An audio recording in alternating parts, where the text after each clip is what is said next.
Hello everyone and welcome to State of the Realm, your weekly Final Fantasy XIV podcast. This week we will be discussing the information that came out of the recent Japanese fan festival. That includes the opening keynote, that includes the live letter 34 for the 8 minutes of actual information we got from it, and any other comments or interviews that have come out of the event since it actually aired. I'm sure there's going to be more coming, but you never know. But anyway, joining me, as per usual, of course, I am one of your hosts, Michael, Mr. Happy Poveromo. Of course, joining me is Slyh, a.k.a. Slythefox, a.k.a. Slyh, a.k.a. Greyfox, a.k.a. Slyh, eats Bojangles 2 minutes before State of the Realm and dances with chicken wings when the camera can't see him, a.k.a. You My Boy Blue. How you doing? Happy belated, man. How you doing? Happy How belated. You feeling? Oh, wait, belated Christmas? Today is my birthday. It's not belated yet. I thought you were... Slyh, do you know what belated means? Belated means you were late, and everyone else was actually on time. I thought your birthday was yesterday. No, it's today. We have had this discussion every week on the show now for 2, maybe 3 weeks. It's the 27th. I'm hurt, Slyh. I'm hurt. It's his name. 1227. What is my name? Fucking name. Say my name. Oh, I just don't know what day it is because, goddamn, it's... Oh, okay. I don't have to work. Yeah, I don't have to work, so concept of time is just... Concept of time Bojangles is lost. Yeah. You can say it's a bend of time. Anyway. Yeah, concept of time is lost. But anyway, happy birthday. Thank you.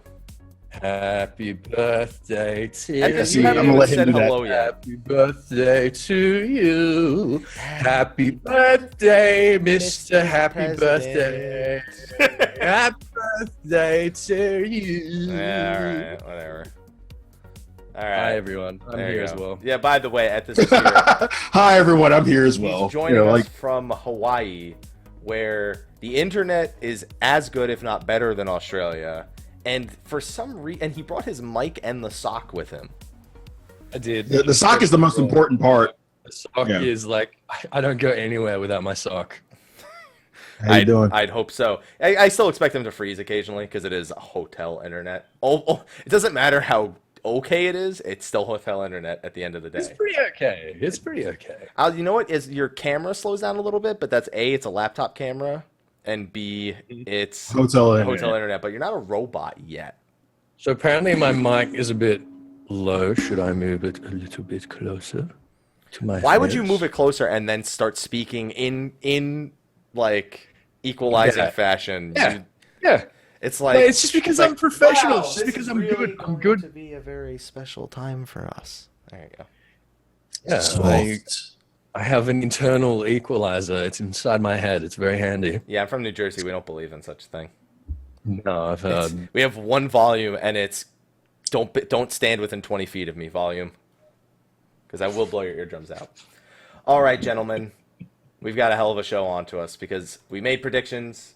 We had our wish lists of what we wanted to be revealed here, and I gotta say, before we get into anything, this was my ideal opening keynote, if that makes sense. You say that like we didn't have a really good keynote. I mean, what I mean is last week we spoke a lot about, and I'm charging this because apparently it's running low on battery. Last week we had kind of the expectation that we didn't really know what was going. We knew we were getting Red Mage. We knew, we guessed the Beast Tribe, we guessed the Primal. Those things weren't,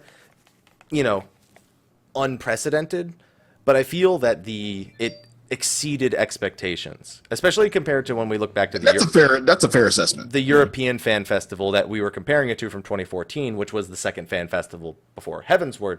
With only being a week apart, we questioned if giving them 2 months would make for a better presentation. I think the ultimate answer was yes. It resulted in a much better presentation here. You'd certainly hope so, wouldn't you? Yeah. I mean, you never know. It's because ultimately it's what do they have done, right? What is actually finished that they can talk about? And it seems like they had more here than most people kind of expected. And a lot of interesting announcements, even down to the people they're working with for the expansion, which is something that we're going to have some fun talking about. So without further ado, let's get into the opening keynote first. We'll start with that because that's where the bulk of the information is. Live Letter 34 won't take us long to get through. And then we'll sprinkle in some information. There's been like a JP Media sit-in. It's like 4Gamer, Famitsu, a bunch of places reported on basically the same Q&A. And Marco Turn posted a translation of it on Gamerscape's website. Hey. Marco was at Japanese Fan Festival, so he was having a good Shout time. out to Marco. Yeah. Big shout out to Marco. He's making strides, man. Some big things.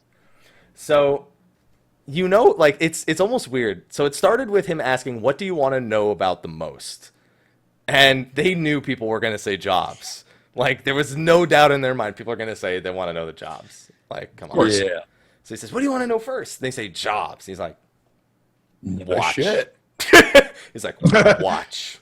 And it just ended right there. And we knew this was coming. Red Mage, confirmed. Yep. Right? Yep. Although, the first thing is when he walked up, it's like, why is he just wearing a plain shirt? And everyone's like, uh-oh. Does he have something on under that? No? Okay, damn, what's he going to do then? He's done that before. He's done a shirt change before. He did a shirt change for Scarlet. Well, Scarlet Witch, he had a jacket on over it. But yeah. He's done the shirt change thing before. So we got our information about Red Mage, and I think we were all pretty on track with what it actually ended up being. Although I don't know about you guys, but visually it was more impressive than I had anticipated in terms of the animations and the play style that was presented in the about 16-second gameplay video.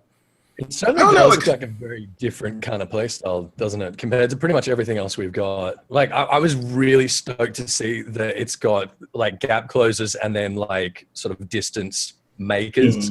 And it's like, it seems like you've basically got either two different forms or two different stances or whatever, you're casting and your melee.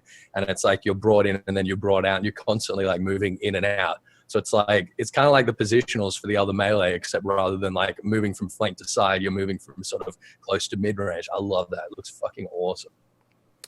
Sly, you were going to say something? Yeah, for me, like aesthetically, it's what I expected. Like in terms of the actual abilities or what we saw of the abilities, this is pretty much right on point with the gap closers and then of course the spells. It's kind of like being able to do more as a melee just with a hybrid class, basically. So that's the first thing we need to touch on. So the job characteristics, it is considered a ranged magical DPS. That is what its official classification is. And to further clarify for people wondering if it's going to be competing for the Machinist Bard type slot versus the Black Mage Summoner spot, Yoshi P has stated it is established as a pure DPS, and it is comparable in role to Black Mage and Summoner. But do you think, I don't know, do you think it could, if worst case scenario, it could fill a melee spot if the need arises? No. Well, it depends what kind of damage it's doing. The thing is, you could be in melee range if you want, but you're not fulfilled. I mean, here's the thing. I run with two monks, a machinist, and a black mage. Like, you could, who's to say you can't run black mage, red mage, bard, whatever, or whatever. Maybe another job synergizes with magic DP. Maybe the new tank or whatever the other new job is going to be, which we'll talk about in a little bit. Maybe it synergizes with magic DPS. Maybe it makes them take more magic damage, and then all of a sudden the option to run red mage, black mage, and then maybe double melee or something opens up. We don't know yet, but it seems like it's designated to fulfill the role of the normal caster DPS and the standard 4 DPS comp: 1 magic, 1 ranged physical, and 2 melee. So do we think it's going to be doing purely magic DPS, or do you think it'll have like piercing or slashing? He refused to comment. They specifically asked him that in the same interview where he says it's pure DPS. That's the JP Media one. And he says, I don't want to say anything. I can't say anything. He can't say anything. It's still up in the air. Yeah. I think he doesn't want people to, he just doesn't want people to know yet. Because I think they'd lose his job over that, but he's just like, let's wait. Just you wait. You wait. And it's also important to note that for limit break purposes, it's in the same classification as Black Mage and Summoner. That's another thing to remember. All right. Its weapon is, I'm just going to call it a staff that breaks in 2. Because because it's a mouthful to say what it actually is. It's a rapier. It's a rapier. It's a rapier with a pommel. And a magic crystal medium. Yeah. Which they said is a tentative name. Yeah, it is a tentative name, but I think it's also important to sort of recognize what it is, that it's kind of like having a sword and a, because the thing is, like, the important part of your staff, right, is whatever you have like embedded in it, you know, in terms of the crystal or the horn or whatever is channeling the ether. So they've just got one on their sword, which they can remove. And I think it's awesome. I think it looks really cool. I hope they just call it a crystal medium. Just take the word magic. That, like, I guess they wanted to enforce like, that. It's, no shit, it's magic. Yeah, like they wanted to enforce the idea of it being the source of the magic when he presses it to the hilt of the rapier. But it's a cool weapon. But we have also confirmed, by the way, that is a single weapon. That is not a weapon and an offhand, for anyone wondering. Yes.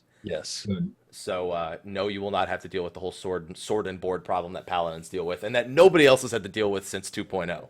Pretty much, they got rid of shields. Like Ancient Shield came out in 2.1, and they're like, we're not doing that. And no, the Leviathan was the last one, I think, where they did for White Mage, they did the Leviathan. Yeah, that was not a and that was bullshit. So it's associated class none. We knew this. None of us were surprised. But the starting level, I didn't think we were going to tell us this yet, especially because by the way, tentative is the key word of the Japanese Fan Festival. So many things say everything is tentative. This whole podcast is tentative as far as I should have called it tentative details on the JP Fan Fest. Their starting level is 50. Yeah. Thoughts? Gives you 20 levels. I mean, I'd say that it would probably be a more like simple and basic class at 50 than other jobs. But I mean, that could also be a result of the revamped combat, because obviously it's going to look different at 50 than other jobs have looked up to this point. But all jobs are going to look different, theoretically look different at 50 when the expansion comes. Sure. And going back to I guess Heaven's Word, where all our new jobs start at 30, and that's Greyfox fucking sucked. Let me tell you, man, the double machinist, one Astro, one Dark Knight, fucking Greyfoxes were awful. Yeah, starting at 30 for those was tedious. No, but that's really the point where your job starts anyway. Yeah, like that's when you got jobs for every class turned into a job at 30, so it made sense. I agree. And do you think this is and do you think this is kind of in lieu of jump potions? Like 50 being, No, because when Stormblood comes out, the jump potions would take you to 60, since it's 10 levels below the cap anyway. I think it's more of the fact that you've already done the leveling process at the point where you've unlocked Red Mage. You kind of probably don't want to start from 30 again. Like, you've already made the commitment to go Red Mage. You've already lived through this process once. You're not a new player starting at 50. Well, we're assuming right that you have to get to the beginning of Stormblood before you can unlock Red Mage. So to be clear, Red Mage is not in the Stormblood areas. It is stated to be in one of the Realm Reborn starting zones. Most likely, it's either got to be Limsa. I mean, I don't know, just the red kind of makes me think Limsa. Or Ul'dah, because it's the closest place where the Alamegan refugees would be if this is an Alamegan battle style. Little Alamigo and Ul'dah, that area is where a lot of them reside. Right. He stated so that we could pick it up like as soon as we go into Stormblood, so we don't have to mess around. If we want to get straight into it, we can get straight into it. Right. However, I'm pretty sure that we are going to have to be up to Stormblood, like the beginning of Stormblood, before we can unlock. It won't be something that we can just unlock at level 50. It's not even, I mean, that's not even the only reason why I think, because a lot of people have presented the idea that it's at 50, so that way when you finish, even if you're not using jump potions, you get to level 50 at a Realm Reborn, and you're met with this decision. And if you want to continue doing 2.1 to 2.5, etc., with Red Mage, as opposed to doing it with, that's another idea that's been presented. Is that why it's at 50, and it won't actually require you to be at the 3.5 completion or 4.0 start for you to get it. I think that's unlikely. I think that they want you to have an idea of how 50 to 60 works in general before taking this and going into the 50 to 60 dungeons. Yeah, that's exactly my point, is that it won't be like people's first time round for the 50 to 60 dungeons. People that are picking up Red Mages are picking up at 50, but they know how the game works. They should have a pretty good idea of what to expect, and they shouldn't be completely potato. And 20 levels is so much time to learn your job. So much time. Yeah. Well, hopefully it works out. Hopefully it's not a complete disaster going in, because Dusk Vigil is the new Greyfox now, or Palace of the Dead potentially. We don't know, because Oh god, It's visually bad. that's going to be even worse because people aren't even going to learn how to play it in Palace of the Dead. The good news is though, in Palace of the Dead, you're less likely to completely destroy your party for not knowing how to play Red Mage when it's new, at the very least. Yeah. Especially if you're like 99 Ether Pool and stuff, you can at least familiarize, but you're not going to learn how to play the job at all. And what's going to be, it's going to be even worse is you'll have all your level 60 skills. And you'll be like, well, fuck it. I don't know how these work. Just throw them in there. So it also uses a new type of magic called red magic, which is... I mean, it's just a combination of black and white. The question is, what does that mean? Does it just take the aspected properties? Does it take fire and combine it with earth? Does it take, or fire and combine it with wind, which umbral, astral aspects and combines them? Or is it functionally similar to a combination of black mage and white mage? So I've got this idea of how I think red magic probably evolved in the lore. Is that we know at the end of the War of the Magi, we had organizations quite similar to the Scions of the Seventh Born, which were made up of sort of trans Magi peoples. So, you know, some Amdapori, some Marquis, that are trying to work to prevent or mitigate the oncoming umbral era, kind of like the Circle of Knowing, right? So I suspect that it's evolved out of this this tradition of you know, repartee between the two disciplines, and obviously, you know, those people have fled into Ablathio's spine, and it sort of evolved from there. But I think as a result of that, it does seem to be more of like a combination than the two, rather than some sort of unique like third thing that sort of behaves in a similar way. So it's its own. It shouldn't be compared to black and white magic. It's a destructive force because it's a pure DPS, clearly. Yeah. Yeah. It's just that it specifically says it's hybrid, so it's kind of the language is leaves a lot of sort of. Well, okay. So we know the difference, like the difference between white magic and black magic. At its core is that black mages use the ether within their own bodies and they draw ether from their bodies, whereas white mages draw ether from the land around them. That's the sort of constituent difference between the two. Whether they're using that magic to maim or to mend is sort of secondary. I mean, hey, that's a skill summoners have. So it's kind of it's kind of implying that red mage is doing a little bit of both. Okay. And that's what this sort of crystal medium is going to be. It's going to be kind of drawing ether from within and without at the same time. It's got to have an exhaust system then. Sure. Yeah. Fine. The thing that it talks about is a hybrid ranged melee style achieved via high-speed positioning and deals massive damage by linking spells with chain spell and following them up with melee attacks. When I see that, I do think Final Fantasy XI, but in the opposite in the opposite manner, where it was physical weapon skills to magic bursts, it's almost like magical weapon skills to physical burst. The way it's described is like you set up your melee attacks with spells, and then you go in, perform the melee attacks, and then back out to perform the spells again. But it looked kind of like the opposite in the animation we saw. He's kind of backing out, and then he does like this massive like chain fire spell. Yeah, which honestly looked like a holy flare to me because it had inklings of holy and inklings of fire magic in there. The way that I just by looking at the short preview video of it, the way I kind of see it working is it seems that maybe you've got the two stances, right, or the two, you know, whatever you play want to call styles. It's constances for now, and it seems maybe like you have to build up stacks for both. So you've got like specific. Yeah, I love building up stacks. That's my favorite mechanic that every job has. Woo! Yay! But you've got two kinds of stacks, right? And then you have to build them both up, and then you get to spend them in these big sort of fluid combination attacks. That's kind of what it looked like to me. That's how I can see it. It's already bad enough dealing with one stack. Having to deal with two. What do you mean? What's so bad? What are the stacks that you have to deal with that are so hard? I'm just saying it's already bad. That's what he's saying. He has one stack. He doesn't like that Blood of the Dragon. It's not even a stack. It's a buff. It's not even a stack. I'm talking about other jobs. Not even talking about. You know, I've been living with other shit. Those what are they called? Abandoned stacks for warrior. They're so difficult to deal with, man. I get one every 2.5 seconds. Sometimes not even.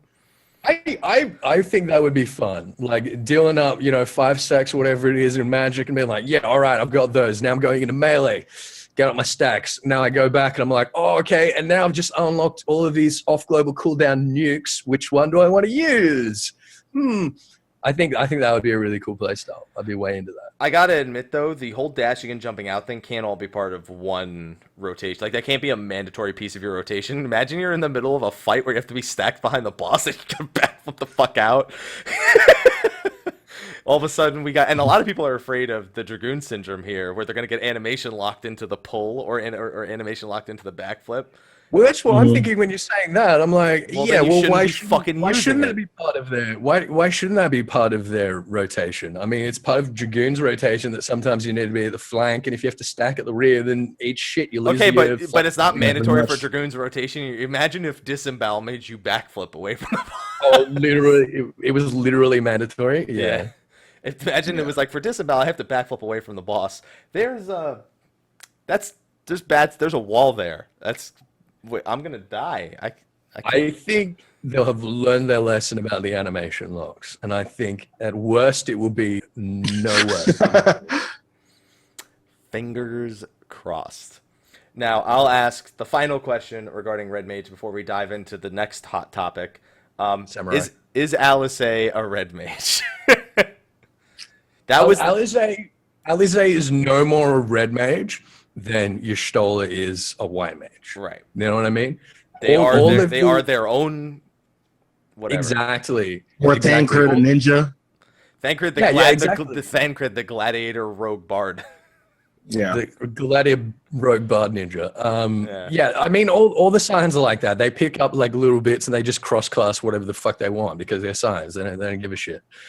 So Alizé's drawing on red mage skills, definitely, but she's not like. She didn't have a magic crystal medium. Imagine they were like, "Oh, sorry, I forgot my." That's what they do in 3.5. She's like, "Sorry, I forgot my magic crystal medium in the fight," and I just had the fucking sword, so I just couldn't. Yeah. That's why it took me so long to charge my limit break.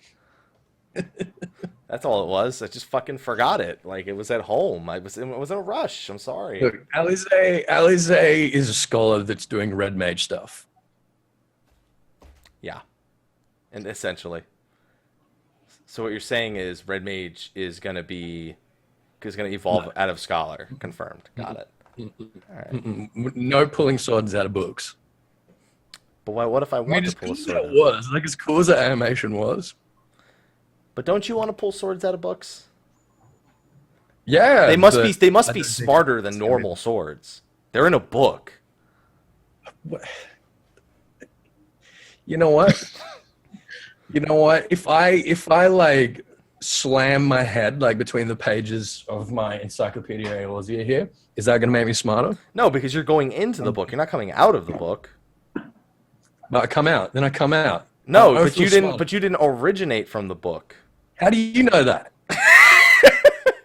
Call it a guess. Happy, we all know he originated from the book. It would explain a few things. I'm like the prototype. Man, I'm the failed. no wonder it took them prototype. so long to get to the final product. Then. Yeah, I'm the failed 1.0 encyclopedia. Oh, the one that had the blank pages? Yeah. You're the one with the blank pages, maybe. Yeah.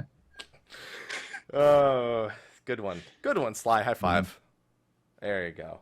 Internet high fives are the best. There you go. That's the clappa, by the way. That's where you do a kappa and you do 2 slashes. That's the clappa right there. That's good. I like that. Yeah. So they played the Red Mage preview twice. The first time they played it, and then they talked about it. The second time, it's like, let's watch it again. It was like, yeah. And Why then not? it was really a ruse to get him to go change his shirt. Is all it was. Which, by the way, consider if you're going to take a 50-second video and then use it as a shirt change, you may not want to wear a button-up as your first choice. Because I got to imagine he's like, fuck it. Oh, they weren't like press studs. He wasn't just like. No. No, He just didn't Hulk Hogan out of it. No, he didn't hold. Real He talk, didn't have guys, it. He didn't have this on as an undershirt. You can see because it's like kind of. Yeah. He had it was really low cut. You couldn't see any shirt under it. So Yeah. So then he literally did a full shirt change like in those 50 seconds. It's pretty good. Yeah, pretty quick. And he came out with the shirt that was gonna tease the next job, and everyone's like, okay, he's wearing a different shirt. I can't see it yet. Is that fucking Spider-Man? What the fuck? And everyone, like, at first was, like, kind of just like,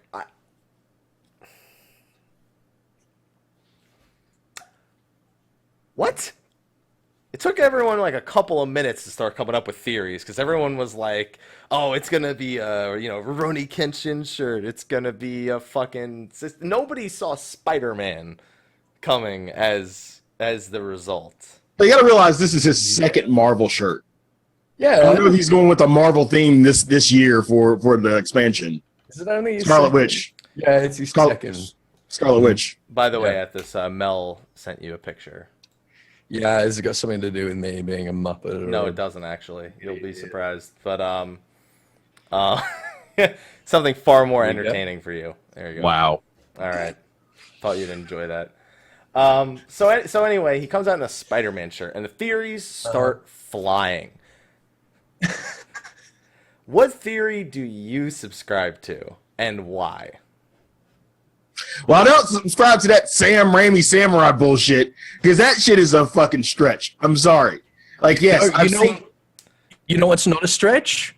What's not a stretch is him coming out on stage and literally saying, yeah, I really like Spider-Man, especially the Samu Raimi films. He literally said that. All you fucking idiots. I mean, I don't speak any Japanese, and I would have missed it as well. But I was having people... and they were like, oh my God, he literally just said that he likes the Samu Raimi Spider-Man films. And you know what? It's got to be a setup, because that's got to be a lie. He doesn't actually like them. No one likes them. No one likes them. Yeah, but you guys, everyone missed that. Everyone missed that. He literally said that. There's no, like... Okay, all right, wait. Just going by logic. Just going by shirt logic. Yeah, going by shirt logic, Blue Mage makes sense. No. Spider-Man was a freelance photographer. No. Oh my God. Get the fuck out of here. No, my favorite one. That's the best logic you could get out of this. Okay, so here are the two best Spider-Man theories, and I'll tell you because both of them happened in my channel. First one was strings, so Puppet Master. Yeah. The second one is that Ida is actually Spider-Man, and it's Spider-Man, Spyda. There you go. What if light is Ida confirmed? Yeah. There you go. It's Spider Woman. There you go. Or Speeda. Whatever. I don't know. But again, all the English-speaking community was making this way harder than it needed to be. I've seen so many different interpretations of him talking about the directors. So many different ones that conflict. Like, I'm not dedicating myself to any one of them. Right. But I'm going with shirt logic on this. Here's the thing. What if it's both? What if it is 3 jobs? Like, here's the thing. So I don't know if you guys know about this. So Square Enix USA tweeted out, after Red Mage was revealed, a tweet that says, Red Mage, one of the 2 jobs coming with Stormblood's expansion. Yeah, and then they deleted it. Because they weren't supposed to tell us there was only 2. Or they didn't actually know and it was causing misinformation, but it's more likely that they know. They fucking... What, you're telling me... I'm just playing both sides here, all right? I didn't say I believed that. I was just putting it out there. It's Square Enix America. There's no way that Square Enix America was like, I don't know how many jobs it's a Japanese development team. Maybe they don't, we always struggle to get shit, like in English. Maybe they do. They know. They fucked up. Someone's fired. I hope not, but holy shit, that was so funny. Yeah, that was a monumental fuck up. So, regardless, Samurai, I'm subscribing to the shirt theory. The only thing is, I believe that Samurai is an easier to implement thing, so it's kind of like where my head goes in terms of like what they'll actually do. I feel like it's easier to implement into this game than Blue Mages. But the shirt logic, he even says in one of the interviews, you should be looking at the different Spider-Man stories. Yeah. And then everyone's like, well, what's the most common story? He gets bit by a fucking spider and then becomes a Blue Mage.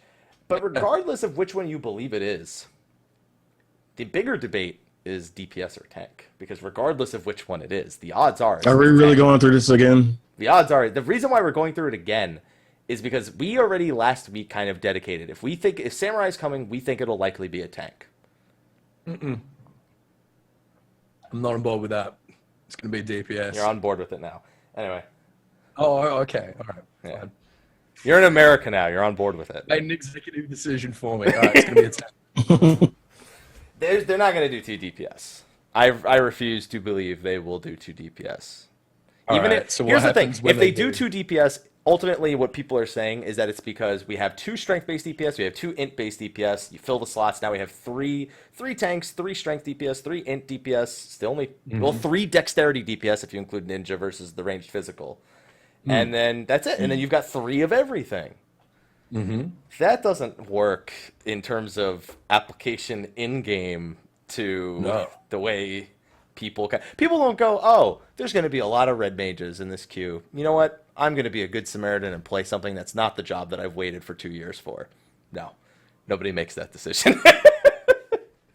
Everybody hops on the newest job, and your queues are fucked. Yeah, for 6 weeks anyway, they'll be fucked.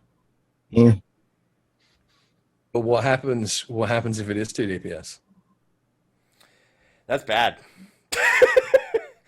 That's bad. Is it really that bad, though? That's bad in the short term, at the very least. We were talking about this last week. Let's just assume for the moment that the next one is Samurai. Okay, if Samurai is a tank, the Final Fantasy 11 players will be like holding it. Well, about 60% of them, because the other 40% will do the argument, but it was supposed to be a tank when it first came out. We made it a DPS. Fine. What I suspect is that if we get 2 DPS, we'll get a riot for 6 weeks. If we get a Samurai tank, we'll get a riot for years. That's what I think. Nah, man. That's what I suspect. Samurai makes more sense to me as a tank, because they're not just Samurais just go out murdering things, you know? They're all no. Yeah. Have you watched Drifters? That's exactly what they do. They go out and murder things. They go out and murder things with honor. They do. They take heads with honor. With their idea of honor. Yeah. Yeah, that's true. You got me there. What are you doing, Ethys? I just got an ad. I was like, what the fuck is that I'm listening to? What did you get an ad? Right. This is a very strange ad. There's a 4. Anyway. Going out murdering things sounds like Dark Knight. That was a tank. That was a tank. There you go. With honor. There you go. I don't subscribe to that. I mean, here's the thing. For Blue Mage, if it does end up being Blue Mage, I'm down the tank route regardless. I don't believe in 2 DPS in this case. Hashtag 2 monks, but not hashtag 2 DPS. Don't give me that fucking face. What are you giving? What? What about Blue? What, you want Blue Mage to be DPS too, huh? I don't think it is going to be Blue Mage. I reckon. Well, okay, look, if it is Blue Mage, I reckon Blue Mage would make sense as a tank. Fine, I'll give you that. Okay. This conversation. I wanted to ask you, if it is Blue Mage, how do you think that abilities will be unlocked? Job quest. I don't give a shit. Just job quest. Yeah. Because that's what I was thinking, because people are like, oh, but it'd be really difficult and they need to like bring in some sort of hunting log and stuff associated with it. And I was like, the hunting log they abandoned an expansion ago? Yeah. Yeah. It's easy. You get a job quest that says, oh, we've discovered this notorious monster that's roaming around Middle Enosia. Go and fight it and learn its ability. You just get that. And then you know what it's like? I was like, hey, you want to know something funny about that? That sounds just like a job quest. Every other job quest there fucking is. Yeah. And it's like, okay, well then that's the route we're going. I think it's more about the way they play. I feel like Blue Mage is a tank that like the problem is I imagine it being one of those tanks that competes for the main tank slot along with fucking Paladin and Dark Knight kind of. Which people, the community puts as like, Paladin, Dark Knight's main tank, warrior, does everything else. Don't worry about it. Just don't worry about it. I feel like Blue Mage would have to compete because they're constantly trying to get hit. I imagine that's how the job would function. You need to like get hit to proc abilities, right? Yeah. I mean, they could just stance it. If you're in one stance, it's when you deal damage. If you're in another stance, it's when you take. I don't know. It's probably going to be samurai. It's probably going to be samurai as a tank. Or freelancer again. Or a freelancer. Freelancer. No. Peter Parker's a scientist, so chemists confirm. Yeah. There you go. Buddy. There's also the theory of Beastmaster, because Spider-Man's villains are like Vulture, Rhino, Lizard. I don't subscribe to that one, but I'm bringing it up because of words. Ethys is very GIF-worthy at all times. Mm-hmm. That is where I go with that one. All right, welcome. So let's see what's next. And the samurai. I forgot I put the samurai picture. If you scroll down, Samurai Spider-Man. The Samurai Spider-Man, who's very popular, by the way. Yeah, it is. He's very popular, Samurai Spider-Man. It's fucking awesome. Yeah. So, my least favorite thing in MMOs got announced immediately following Jobs. Actually, no, they recapped all of the North American Fan Festival first. Yeah. And then they announced my least favorite thing. Look, swimming is your least favorite thing because of swimming-based combat, which we don't have. Which we were supposed to let me get to. Thanks for ruining the flow of the show. Guys in America for 3 days, and he's already acting like. Ruin the flow, swimming, water, flow. Yeah, you're welcome. I'm glad you picked up on that. Mm-hmm. It's good. Yeah. So we're getting swimming and diving. Mm. You know, remember when they announced flying and they felt the need to explain how the functions work? And we were like, we know. Really? Is that right? Really? You just take off? Jump to go up. I don't have to like use an item every time I want to fly. Oh, that's good. That's my using item pantomime, by the way. You do it? Yeah. Use an item? Because they're doing this. So this is what starts the timer? Yeah, this is what starts the timer. They're just like, there you go. That's my thing. I just like to use the word pantomime. Let's be real here. It's a great word. No, we don't get to use enough. So we're getting swimming. Swimming is the act of just swimming along the surface. Diving is diving into the water. If you're too fucking dumb, if you're too fucking dumb to know otherwise. To be fair, they could have just announced swimming and said you can go underwater without announcing them as two different features. But it seems like the way it's being developed is in such a way that they are not both functionally the same in terms of what their purpose is. They do seem to behave quite different. Yeah. So, while not all bodies of water are accessible, some of Realm-Reborn areas will be getting swimming, which was a surprise to me because it implies the assets are there or that they're willing to change assets in the old zones to accompany the new feature. It's exciting. We had the technology. Yeah, you can probably thank the $36 million budget for that one, but I mean, here's the thing: I still don't care for swimming, but I appreciate that it kind of creates less. What's the word I'm looking for? Separation in the world. Like when you walk up to a body of water and if there's an invisible wall there, and you get John Cena'd by the game, and it's just whatever. It's like, all right, well, I guess I can't go that way. This kind of sucks, and it kind of eliminates those boundaries. I still don't care for it though. Like it's just like for people who care about world continuity, which if you're playing Final Fantasy XIV, you probably don't give a shit about anyway because you're constantly going between zone lines even when you're playing the game at the very beginning. So the thing is, you probably won't have to swim because you can just get on your mount and fly over the water. Well, you can't fly in the old zones. Oh yeah, but I don't think there's going to be anything in the old zones that like requires you to go and swim for like important content. Yeah, I have a feeling it's just more of hey, we have bodies of water here where all the assets are already there. Like they didn't even have to create new assets; they probably already have them. Yeah. In case you were worried, you don't have to. You just go into the water and you start swimming.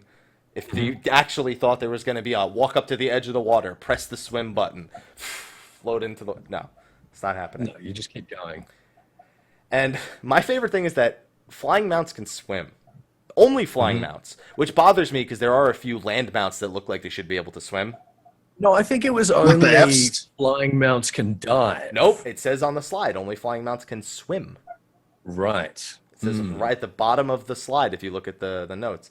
I think they're going to probably move some of the more water-based ones. Like, what's the one from the Sahagins? The Elps. The Eps. Yeah, the Eps. Elps or whatever. The problem with that is that it's had the webbing of its toes cut out so that it can walk on land, which means that it can't swim good. Damn, there's lore to prevent it. They could give it the webbing back. Fuck them. Yeah. Just give it the webbing back. Give it back. Yeah.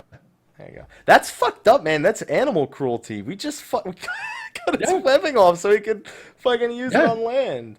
That's It's just like, oh yeah, Warrior of Light. Yeah, you didn't do much swimming, do you? All right, let me just pick this one up for you.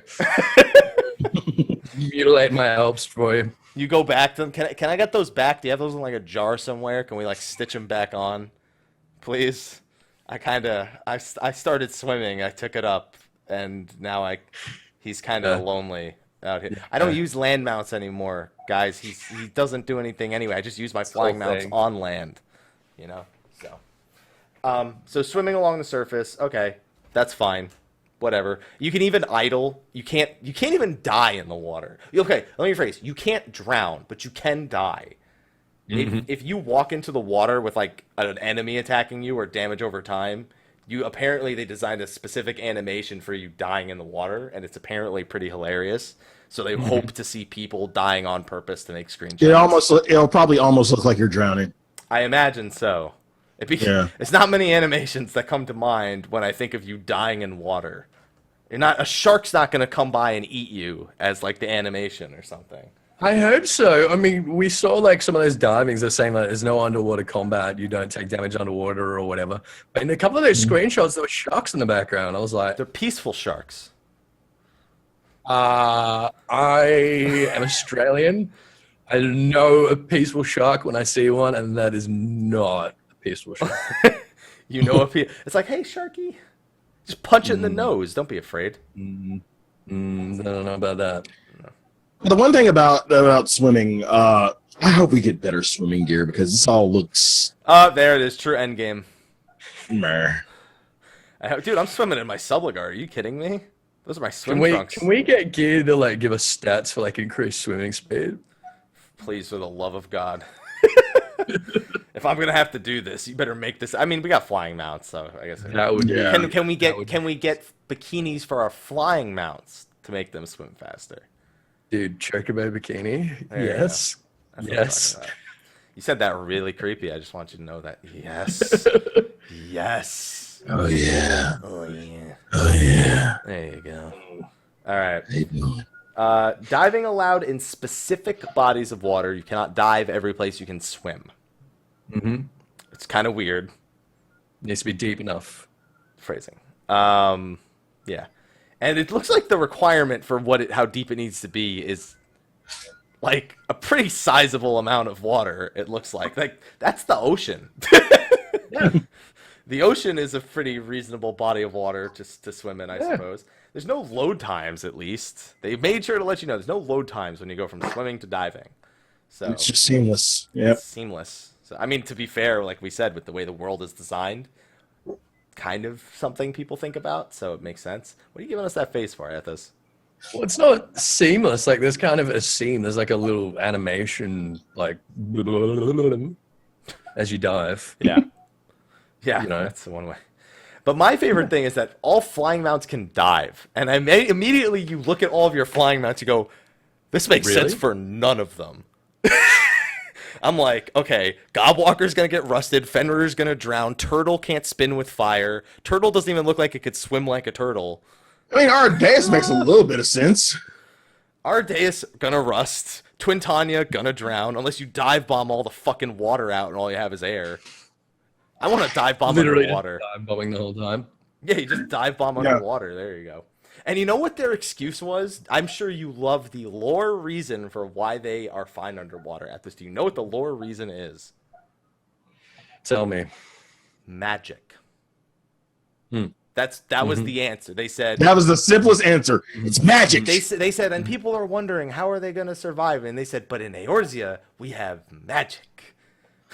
Well, I mean, they've explained this for like why a lot of the flying mounts don't look like they should be able to fly. They're like, oh yeah, the wings, they don't actually provide propulsion at all. They're manipulating air-aspected ether to propel themselves. They're manipulating water-aspected ether. Just like, but this is the most exactly. And they're like, war reason ever created. Why is this happening? Magic.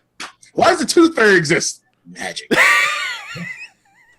I like the loops you had to do to get to that. But it is consistent with how we know ether works.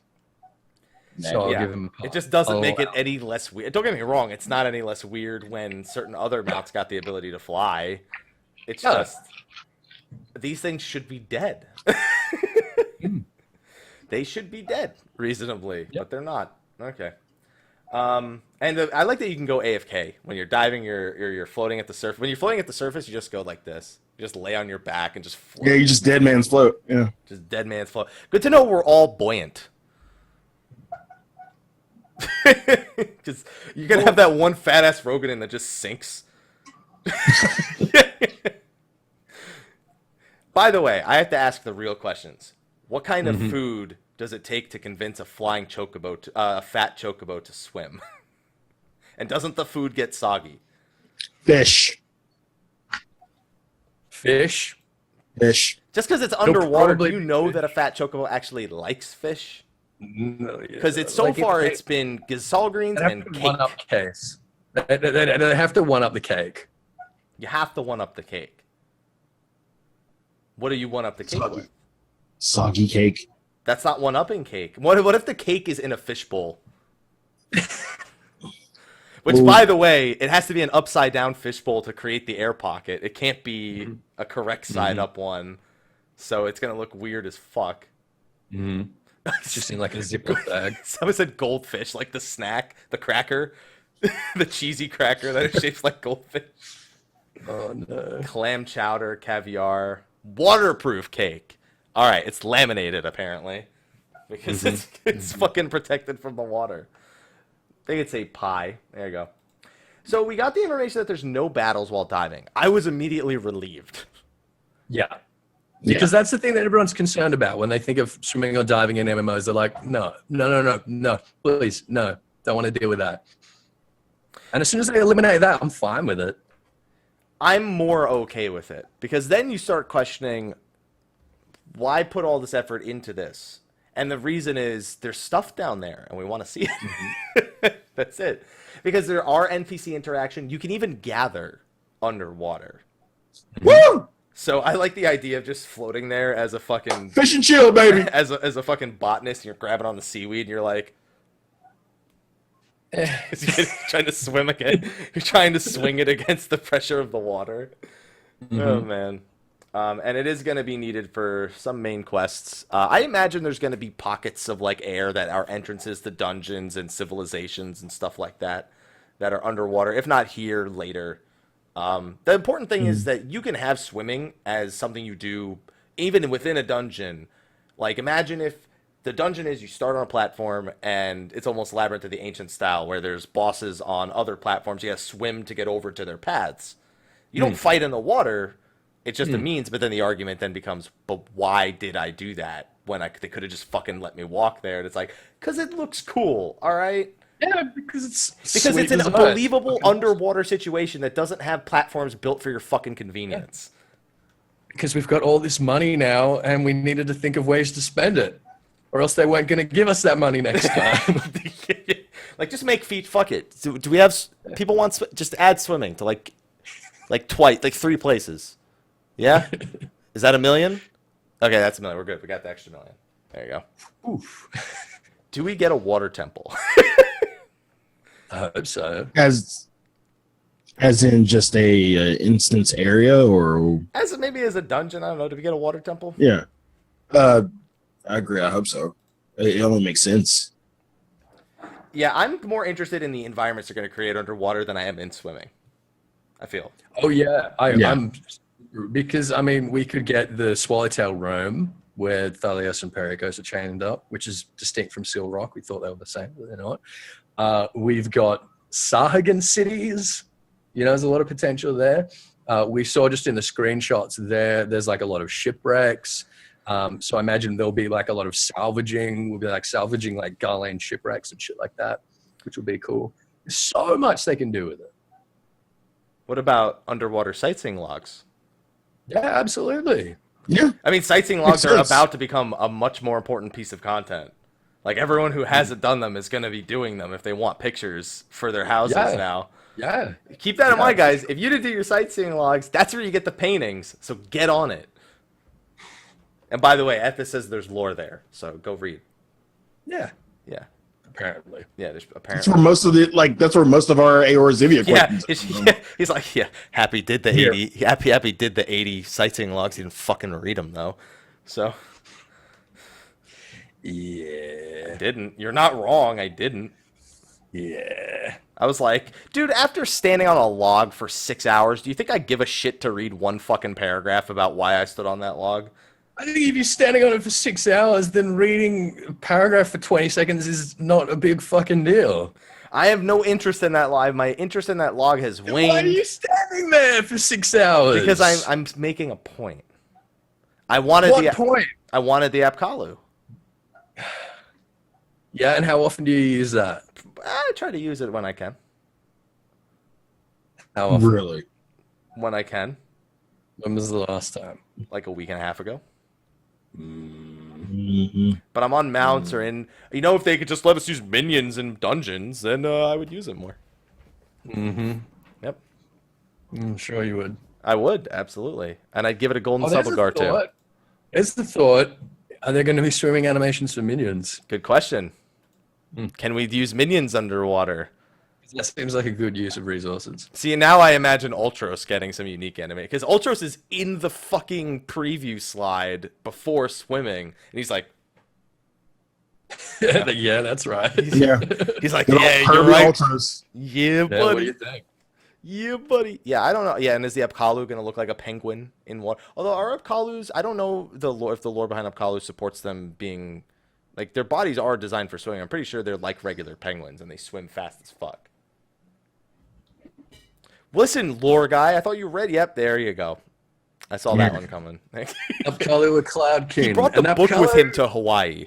Shut up. Apkalu is an important bird. Inhabits the coastline, blah, blah, blah, blah, blah. How did you find it already?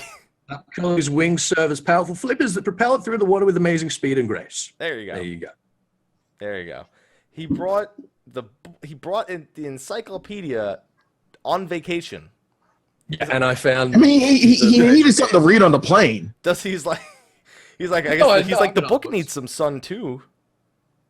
Well, I might want to do some work while I'm here. You found that page really fast, by the way. Yeah, I know where it is. Oh my god, it's like you opened to it. Yeah, just about. Do you have tabs in your encyclopedia? Do you have little tabs for pages? No, I need to get a second copy that I can like write notes in and stuff because I like to do that with my books, but I don't want to like tarnish this one. Yeah. All right. So let's see. Next we have the new beast tribe. The Ananta. Now it says that they inhabit the mountains near Alamigo, even though we were kind of to believe that they look like an underwater. They're Lamia. You know, they look like mermaids. Well, that's the thing is that we were talking about water and then we immediately went to this and we're like, mermaids? I mean, maybe they're underwater mountains. Well, I'm thinking underwater caverns, maybe? It could be rivers and springs and stuff in the mountains. Yeah. And that would help explain, why they've been able to elude the Garlands. Or also because they're fucking mountains. And mountains are difficult as shit to find people in. Yeah. Americans know all about that. Yep. They're made up solely of females. And they, as you say, are oppressed by the Garlands. And I knew Ethys was immediately thinking it, so I'm glad they answered it on the same slide. Yes, this is the race that was used to create the chimeric labiae that the Allagans use as weapons. Now this was a little bit vague because the slide says that they've existed since the time of the Garlands, But what Yoshida actually said was that they've existed since before the Garlands, the Allergans. But Yoshida said that they've existed since before the Allergans. So at first I was thinking, oh, okay, these are like the Ixali. These were Lamias that have, escaped. Or it's the opposite. They took this race and created the Lamia as opposed to the Ixal being an evolved form of an Allergan. Yeah, exactly. And I mean, that makes sense because the Allergans, they did that with Void Scent. They created artificial Void Scent. They also did that with dragons. They created, what's the name? Turn 11? Kalia? I don't remember. Kalia. Yeah, exactly. And they were like, all right, we're going to create fucking dragons to one-up the dragons. So something like that might be going on with the Lamias. You got dragons? Well, +1. Yeah. Here's a green mushroom, bitch. Yeah.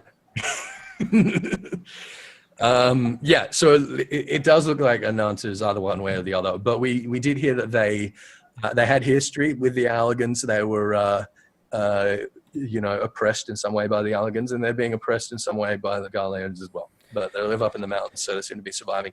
But again, they're all female. So how do they reproduce? Because it seems like that would be a very Allergan thing to do, right? As a kind of population control, which would be to create this servant caste of all females, so that they can't reproduce; they can only be made. So are these like the same ones that were alive during the time of Varg? Did they not reproduce? I mean, we'll find out more. I mean, it's kind of implied that if they're made up solely of females, then they can still reproduce. Regardless of the result, they are asexual. Yeah. Yeah. So it's interesting, isn't it? It's. There's a lot more that isn't in the slide that is said by the slide, pretty much. Yes. So I got to tell you, I'm someone who doesn't care. Like when the Vanu were revealed, when the Nath were revealed, I wasn't too intrigued. Nath only because Ravana was shown, but I was interested in these immediately. A lot of people was like, make it a playable race, and I was like, do you know how many changes in the armor system they'd have to make these things fucking work without clipping? That shit ain't never gonna happen. No. And they're known for their skill in spell and gemcraft. So crafting beast tribe dailies. Got it. Okay. Anyway. Just saying. I'm just saying. We already know there's going to be fucking Ananta beast tribe dailies. No one's going to be surprised by this. All right? Yeah. That's the formula that we're talking about. But then we got to see their primal. Just like Bismarck, they're like, who's only in like 1 or 2 games? we haven't used. They're like, Lakshmi. There you go. What's interesting to note about Lakshmi is that you never actually fought Lakshmi in Final Fantasy VI. You obtained them from a boss fight, if I recall correctly.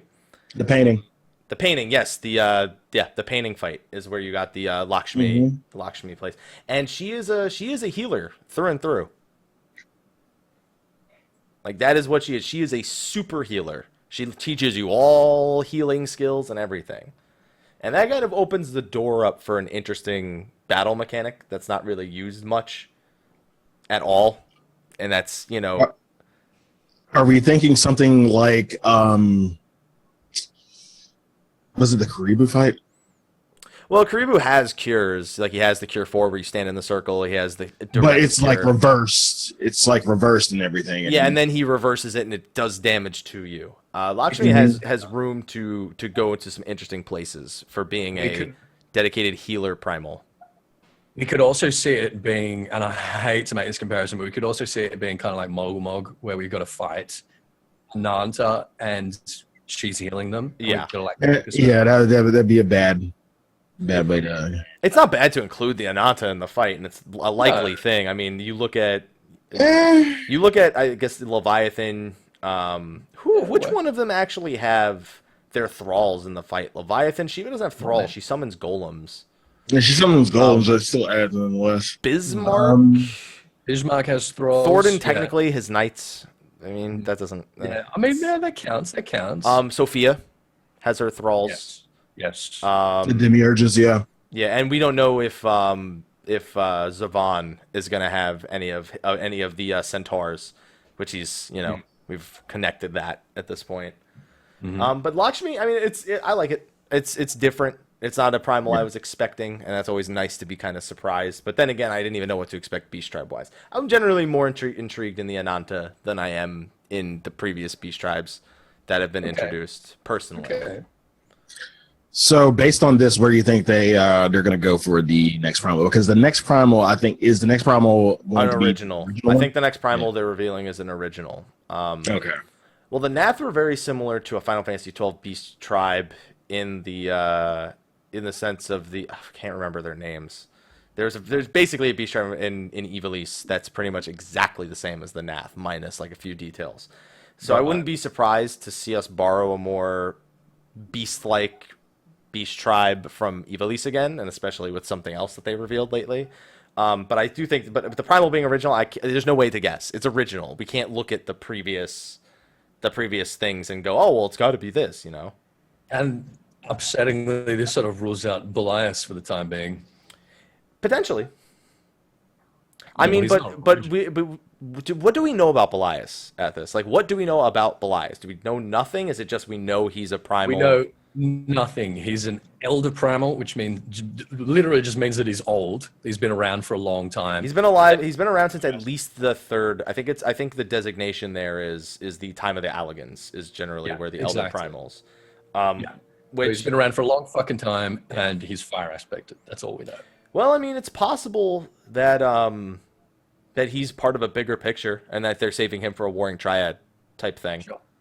So maybe it's better he's not in because Bismarck and Ravana are really cool, but they comparatively they were definitely underwhelming compared to every primal that came after them, in a sense of Sophia, Sephiroth. Like they're just put on such a grando. How do you say grando? Is it grandos?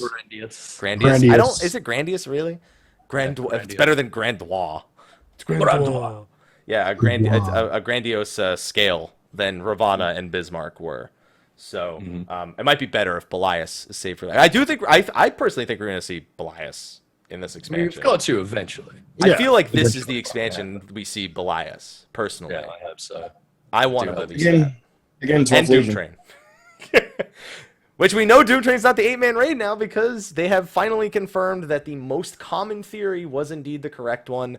The Bend of Time Omega is the 8-man raid. The Bend of Time. Didn't we just get done with the whole time thing? Now, this was interesting because I've been talking about how time's on the up and up and the sort of... time is on the up and up. But like the theme of time travel and time manipulation is something that's becoming more and more prevalent. Like throughout all the stories. But we just got done with something with literally the god of time. I want to make a point here that in the Japanese, it apparently has exactly the same title as the Japanese title for the what is it? It's not the void, the something or other zone in 6. I don't remember off the top of my head. Either.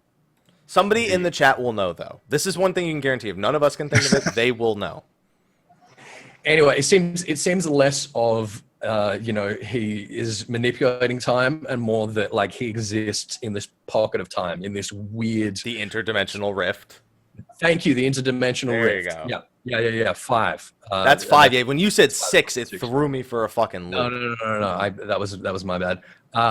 So apparently his title in Japanese is exactly the same as the title in Japanese for the interdimensional rift. So it's going to be something more like that. I think the reason why we call it the Rift of Time was to not like get people confused about, oh, is it in the void? Like, what the fuck's going on there?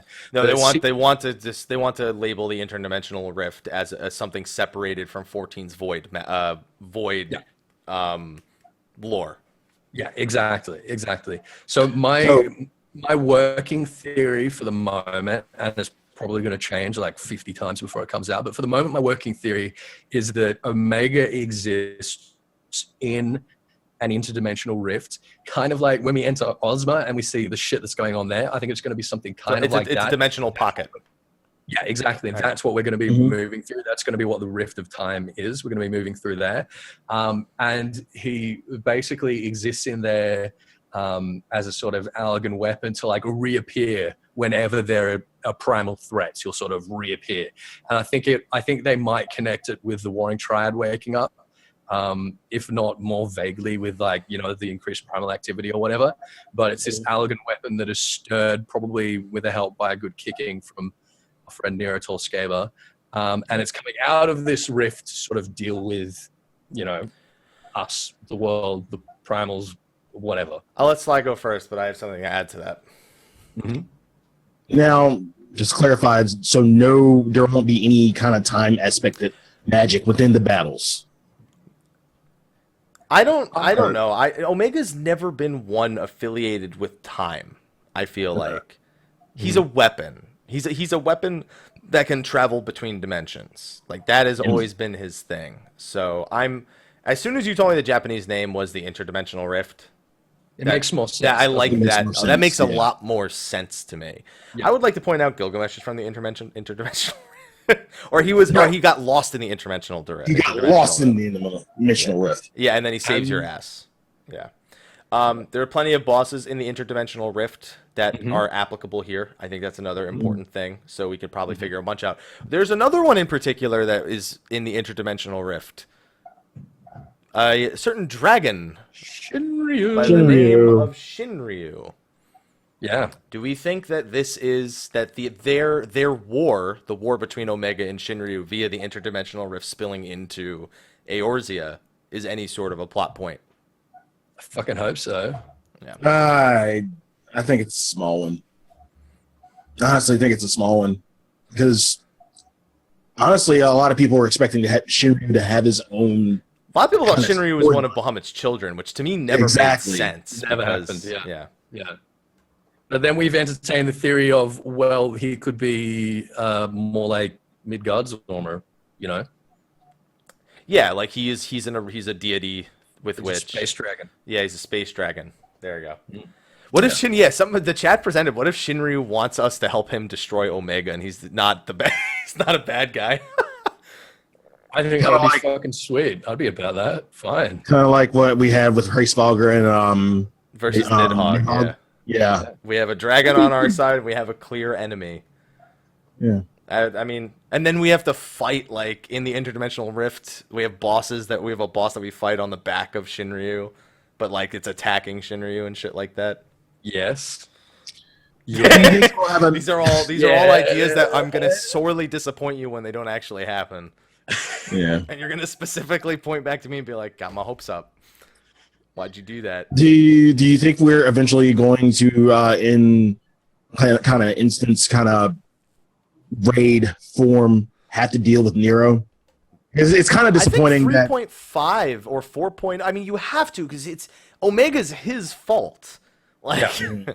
He's gonna fuck up. Like he is gonna be so into because they said that Omega is not gonna be part of the main story, but is gonna be incredibly closely tied to the main story. Right. That's why they've been hinting at him for all this time. Which, by the way, is better. Is already better than the premise of Alexander just being this thing that we found when we got there. Because I mean, you could argue that us meeting Brayflox and then meeting the Illuminati all the way back for the fucking stealing the cheese recipe. They were stealing a goddamn cheese recipe in theory, and not the fucking book, the journal, because we have no idea. And it's like that's way different. When they dropped Omega's name, everyone, and then they didn't do shit with it, and then they dropped it again, and they're like. And then they didn't do shit with it. And then Nero is finally going to the Cartno Flats, and he's standing there, and we're like... Took him so long to get there. He's like, so this is where you've been all this time. It's like, everyone knew that except for you!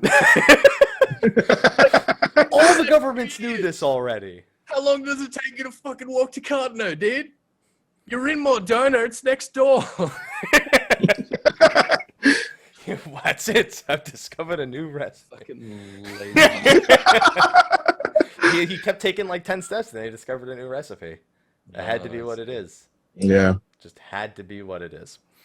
Overall, Omega was the theme we all thought they were going to go for with the raid. It made the most sense in terms of the scale of power. And hoping to see that the first not primal raid theme, the primal we're not going inside of practically, by the way, in terms of like fighting him. Hopefully it turns out well. See, I was a little bit worried about that when people were speculating that Omega was going to be the next 8-man. I'm like, oh, shut up. It's not going to be Alexander. We're like inside Omega's body, because that's... I think at the moment we should be thinking of the raid more as the interdimensional rift rather than Omega as such. And Omega is just going to be the overshadowing threat and presence throughout. Yeah, good, because tying him in any way to the main story has praise in my book. Mm-hmm.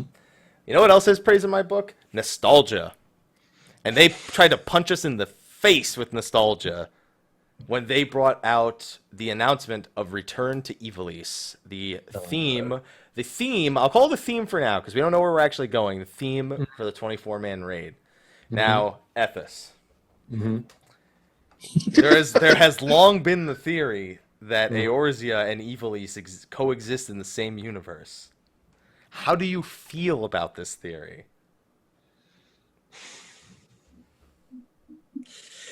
Unfortunately, this is coming up again. A lot of people are saying, oh my god, Ivalice is on Heidelin. Ivalice is the new world. Maybe Ivalice is... All right, so here's what's happening.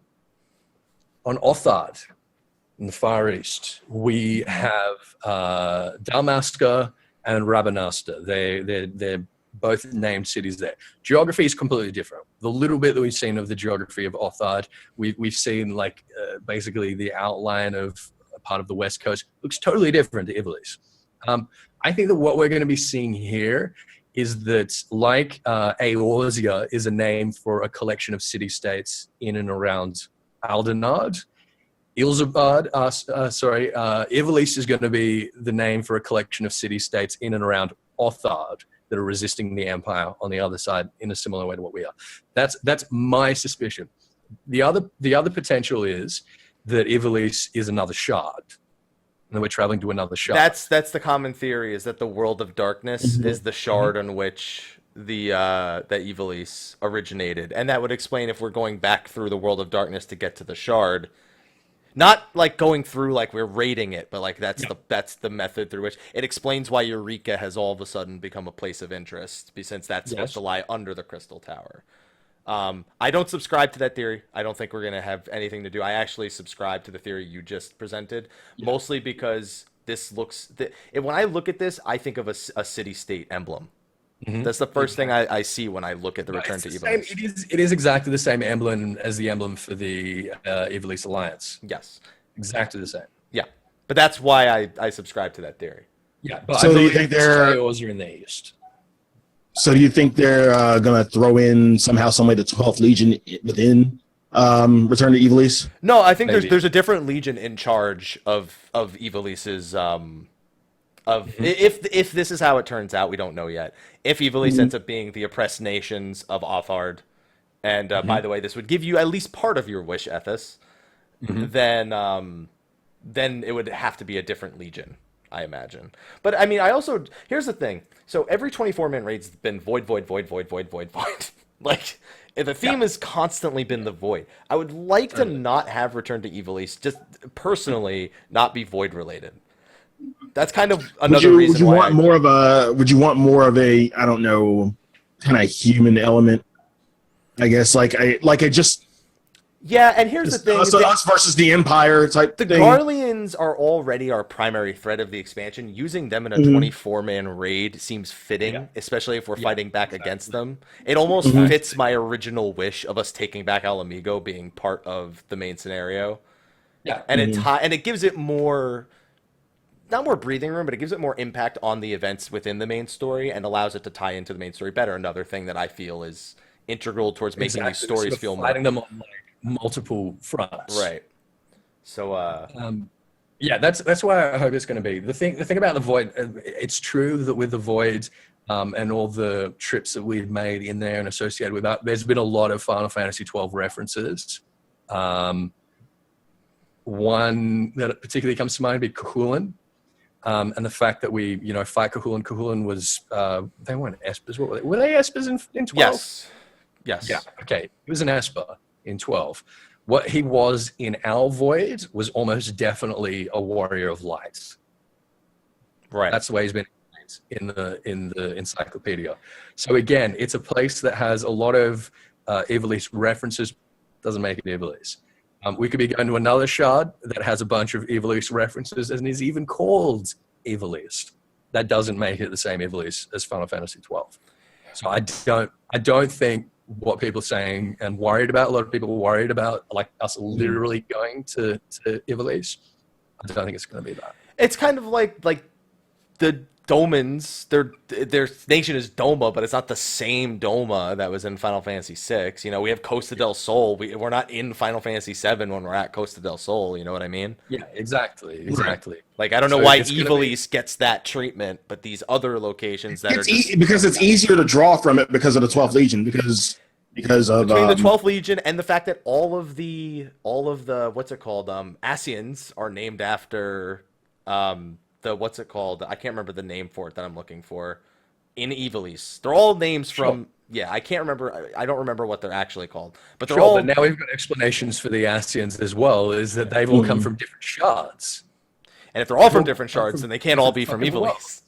Exactly. Exactly. Unless we are Ivalice, so that's why they're all converged here already. Look. There is a possibility. There's a very, very small possibility that they could drop a bomb like, Ivalice was actually in the second astral era of Heidelin, and that's when those games took place, and we're going to be traveling backwards in time to there. I will be so fucking mad if that happens. I'm not about that. What if Ivalice is on the moon?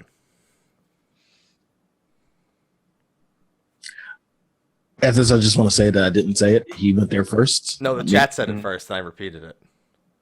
Thanks, Corin. Thanks, buddy. Raubon is from Rabanaster. No, Raubon's from Alamigo, isn't he? Raubanaster. Oh, maybe in a different. Isn't Raubon from Alamigo? Not.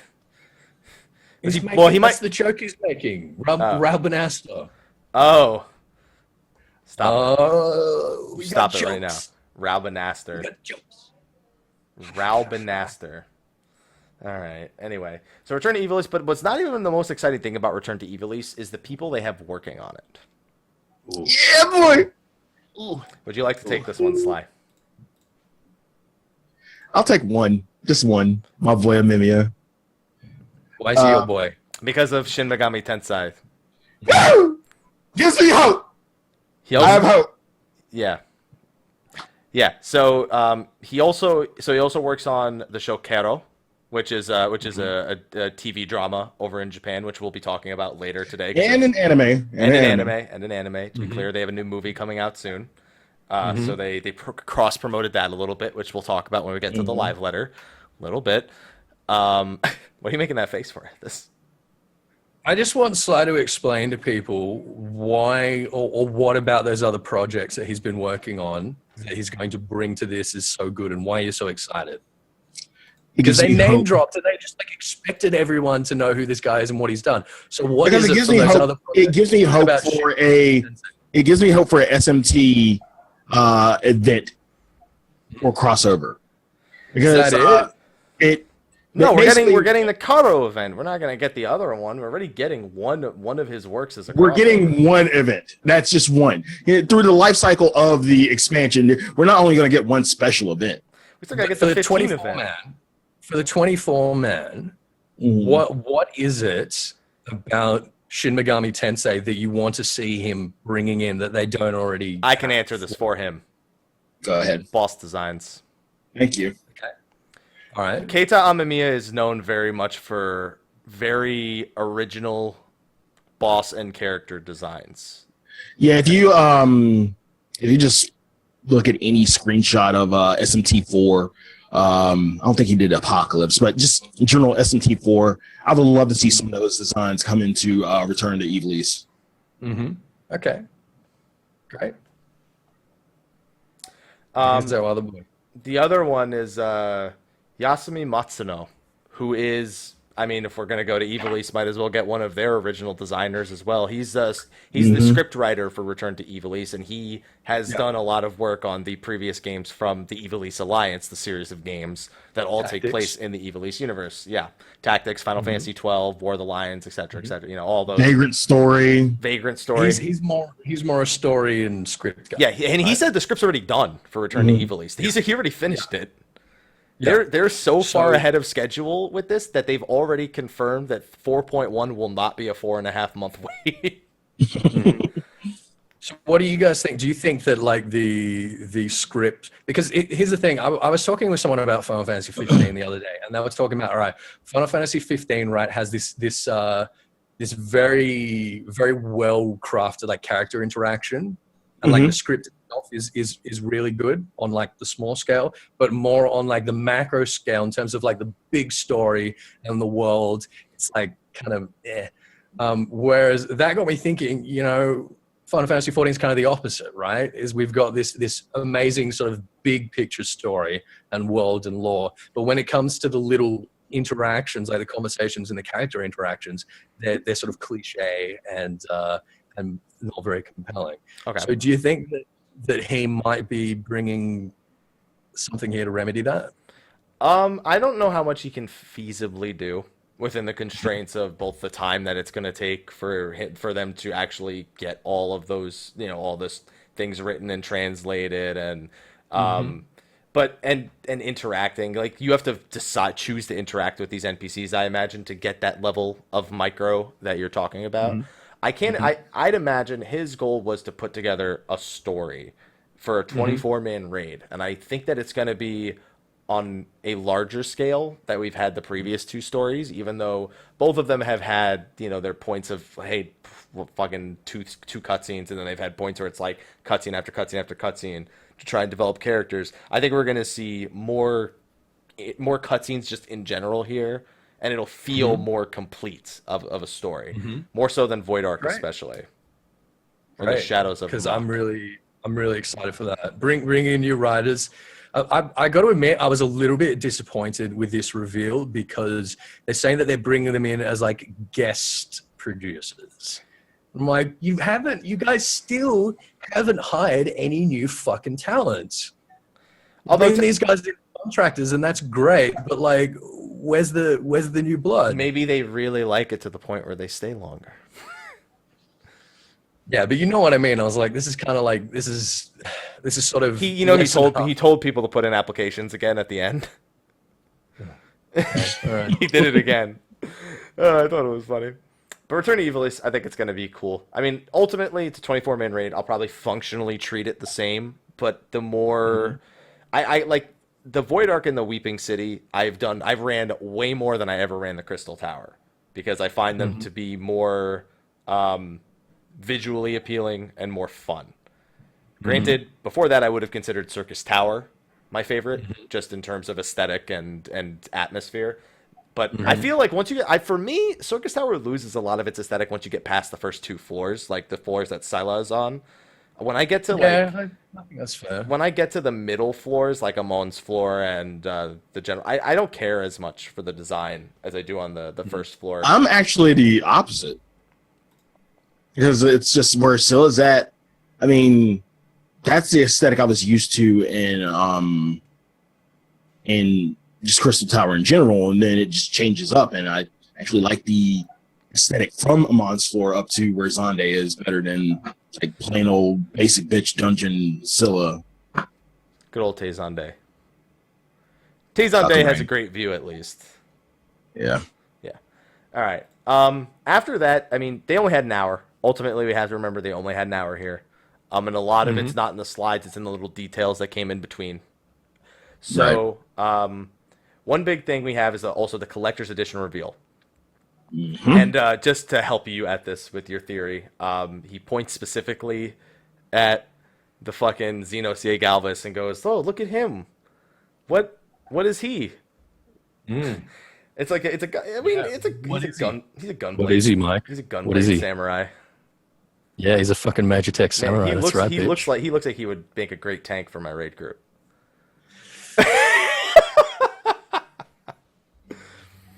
So here's what we have for the collector's edition. Special package. What's in the box? Yep. You want to go through this one, Sly? Sure. We got the special package featuring original art by yeah, pretty much. Special package. Yeah, but we get art from Amano. I don't know. Let me check. Nothing special down there. Continue. Yeah. But we're getting a special package featuring art from Amano, which we kind of knew we were getting. We always get it. The Xenos figure, the Magitech Samurai, the art book. You're getting a cloth map of the Eorzea, which I'm kind of excited for, and an original decal. The decal was such a weird thing, I thought. I was like, why? Did we see what the decal was? Is it a Stormblood decal? Yeah, it's the Stormblood Yeah. logo. You can see it if you look in the image in the thing. It's behind where he's pointing. You can see it. Right. Okay. Yeah. And those are all the physical rewards, and they're fine. They're the standard collector's edition stuff. Square Enix's collector's edition's about as predictable as their patches. You get an art book, you get a figurine, you get special artwork, and then they threw us a fucking wrench instead of giving us. They gave us a cloth map and a decal. Didn't see that one coming. But there's digital. We're excited for the cloth map. But there's digital goodies too. Yes. Now, Ooh. I have a question to present regarding one of them. So we have the Sildra mount from Final Fantasy V. We have the wind-up Bart's minion, where it's him riding a chocobo, so it's him and Boko. And you have the Red Mage main arm, the chicken knife, where the magic crystal medium is a chocobo.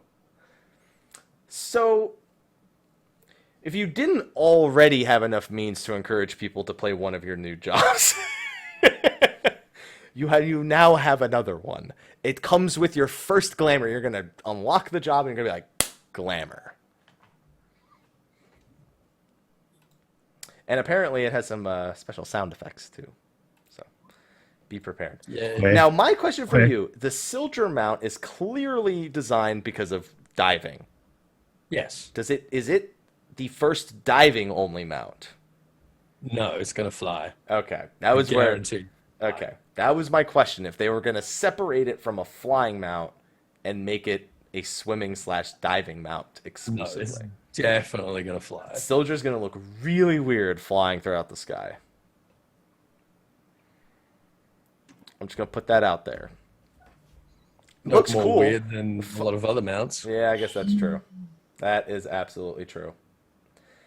And then the big announcement. Lapras never flew, did it? No, Lapras never flew. Lapras is also not Sildra. It's basically Lapras. It's basically Lapras. Okay. Ash is Ferris. Sildra is Lapras. It all makes sense.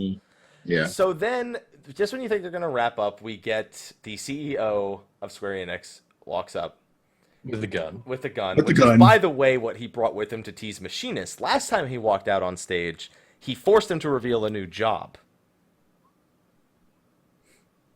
He's like, because they went through the whole, what happened at Japanese Fan Fest, just to be clear, they went through the whole presentation without mentioning the job, and then at the end, he comes out with the gun and he goes, oh, you said you had something else to show people, didn't you? And he did the exact same It was hostile work environment.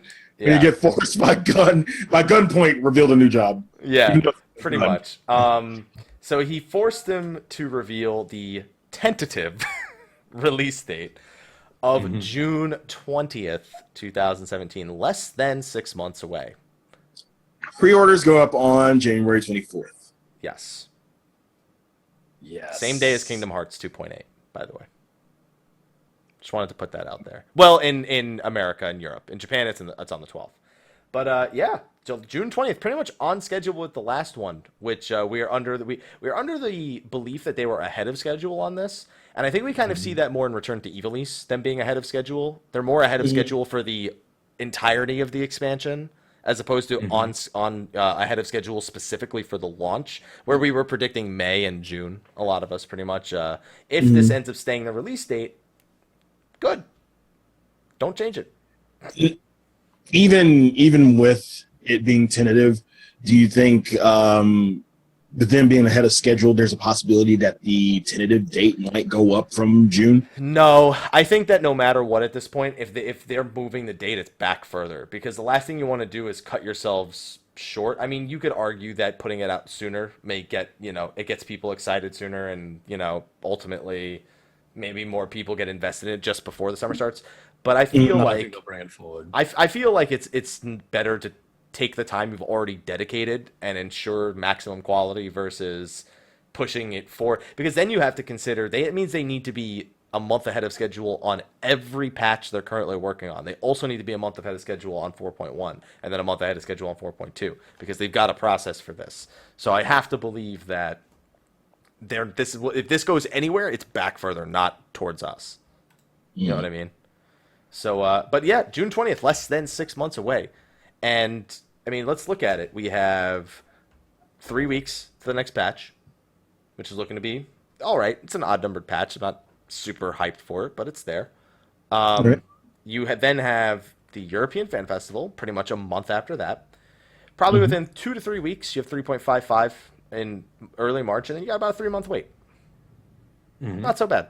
That's not bad. That's on pace. That's pretty much on pace with how it was for Heavensward, and I mean, it's good. I'm happy it's June, and I just pray it doesn't get pushed back. That's all I'm looking at. It's just tentative. I don't think it will be. I think it's very unlikely. I think so too. One can't be too optimistic though. I hope that the new diadem in 3.55 is. I have to wonder how motivated I'll really be to do it, because 3 months later it won't matter. But I mean, if you play every game like this, true of everything. Yeah, it's true. Exactly. That's what I was about to say. It's true of everything.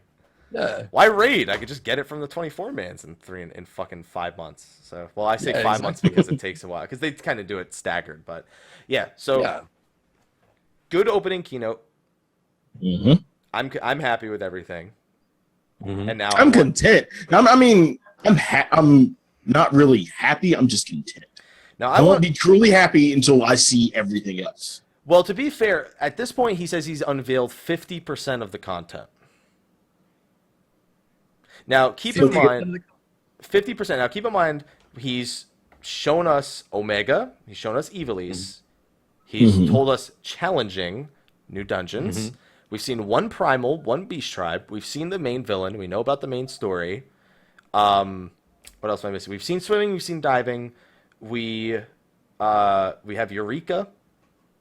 And what else did I miss? And then we have one of the new jobs, pretty much. That's what we've seen so far. Plus all the areas, Ralger's Reach, swimming in some of the irrelevant areas, stuff like that. What does the other 50% probably entail? Because the question... Another Primal. Another one, potentially two, as much as, I'm still going to play devil's advocate on that one, where it's like, they didn't actually know and they just said it. Whoever typed it was too excited because he knows that another job was already teased. It's just like, oh, they teased the second job, so it's one of two jobs. And they're like, dude, you don't know if it's only two jobs. Everyone's going to take that for gospel. I'm just playing, like I said. No, I hear you. Yeah. There's going to be at least one other job. Like we say, at least one other Primal. Yeah. We still only seen Girabanya. I'm expecting to see what the other new sort of collection of areas is going to be. Right. I don't know if he's counting the dungeons in that 50%, because he hasn't talked about any of the dungeons yet. Right, and also the new residential area, which he confirmed they will reveal in Frankfurt. I'm guessing a lot of quality of life stuff will come into the next FanFest. A lot of people are pretty sure that Dunskaith will be our new residential area after we clear it out. Yeah, pretty much. That would be fucking insane. That would be crazy. Everyone's like, look, they have market boards and everything. I don't know. I don't know about that. Oh, man. We also know that they're planning, and they haven't given us any official details, a new type of PvP in the expansion that has not been touched upon yet. So we need to factor that in. We've received almost no details about the dungeons and Eureka, minus that they will exist. And there's also, we don't know if this will be 4.0 ready. I don't think it will be, is the new Deep Dungeon. Yeah, I don't think it will be 4.0. And any other miscellaneous features they might be adding. ultimately, I want to pose a question to you guys. With all of this spoken about, reveal, it's all exciting, it's all nice. Mm-hmm. Do you have any sort of feelings as if it's going to be any different from how Heavensward went in terms of a launch, where we're really happy with these new areas, with this new story that's crafted really well? Because let's be honest, Heavensward's story blew A Realm Reborn's out of the fucking water. Oh, yeah. Yeah, and I expect that this will be very similar. I don't think this will blow Heavensward out of the water, but I think comparatively to A Realm Reborn. You really don't think so? I mean, No, it it can't always be better. It can only go up. No, it can't always go up, because if it always goes up, then like you're creating this. You eventually create an impossible ceiling where your storytelling literally can't be that infinitely better than the last time. But there's always room for improvement. There is, but there's always also the restriction of what can they reasonably get out by then. And they're working within that constraint. It doesn't matter how much money you have, it's a matter of how much time you have. So I'm not going to be Well, concerned and with the fact of the matter is, they have both the time and money. I think it's going to be a good story. It's going to be whether or not it's as good as Heavensward. I don't think that's going to be like important to assess. It's going to be a good story. Heavensward is a good story. This is going to be a good story. That's what I expect. That's my expectation. I've had a few people raising concerns with me that are like, okay, everything they're talking about, it just seems like it's more of the same stuff. Which they need, to be fair. They have this thing that the game is built on that made it successful. And they need that. Of course. And I'm happy with that. It hadn't even occurred to me that might be a problem for people, because it's like, well, I'm subscribed to it because I enjoy doing this stuff, and more of this stuff is a good thing. But do you guys think that there's any risk in perhaps a lack of innovation, or perhaps they should be leaving some things behind which they're not going to leave behind? Or, are you feeling like, oh, I'm just going to be logging in and doing the same shit for the next 3 years again? Sly? I don't. Sly, chew your chicken and then answer. Shut up. There's always that case in an MMO. There's always that fear of, developer complacency and just betting the farm that, oh, this is going to be good enough for the entire, I wouldn't say the entire life cycle of the game, but the entire expansion. Like, a lot of MMOs have done that. They've gotten complacent to where, they look at the numbers and say, oh, people are still subbed.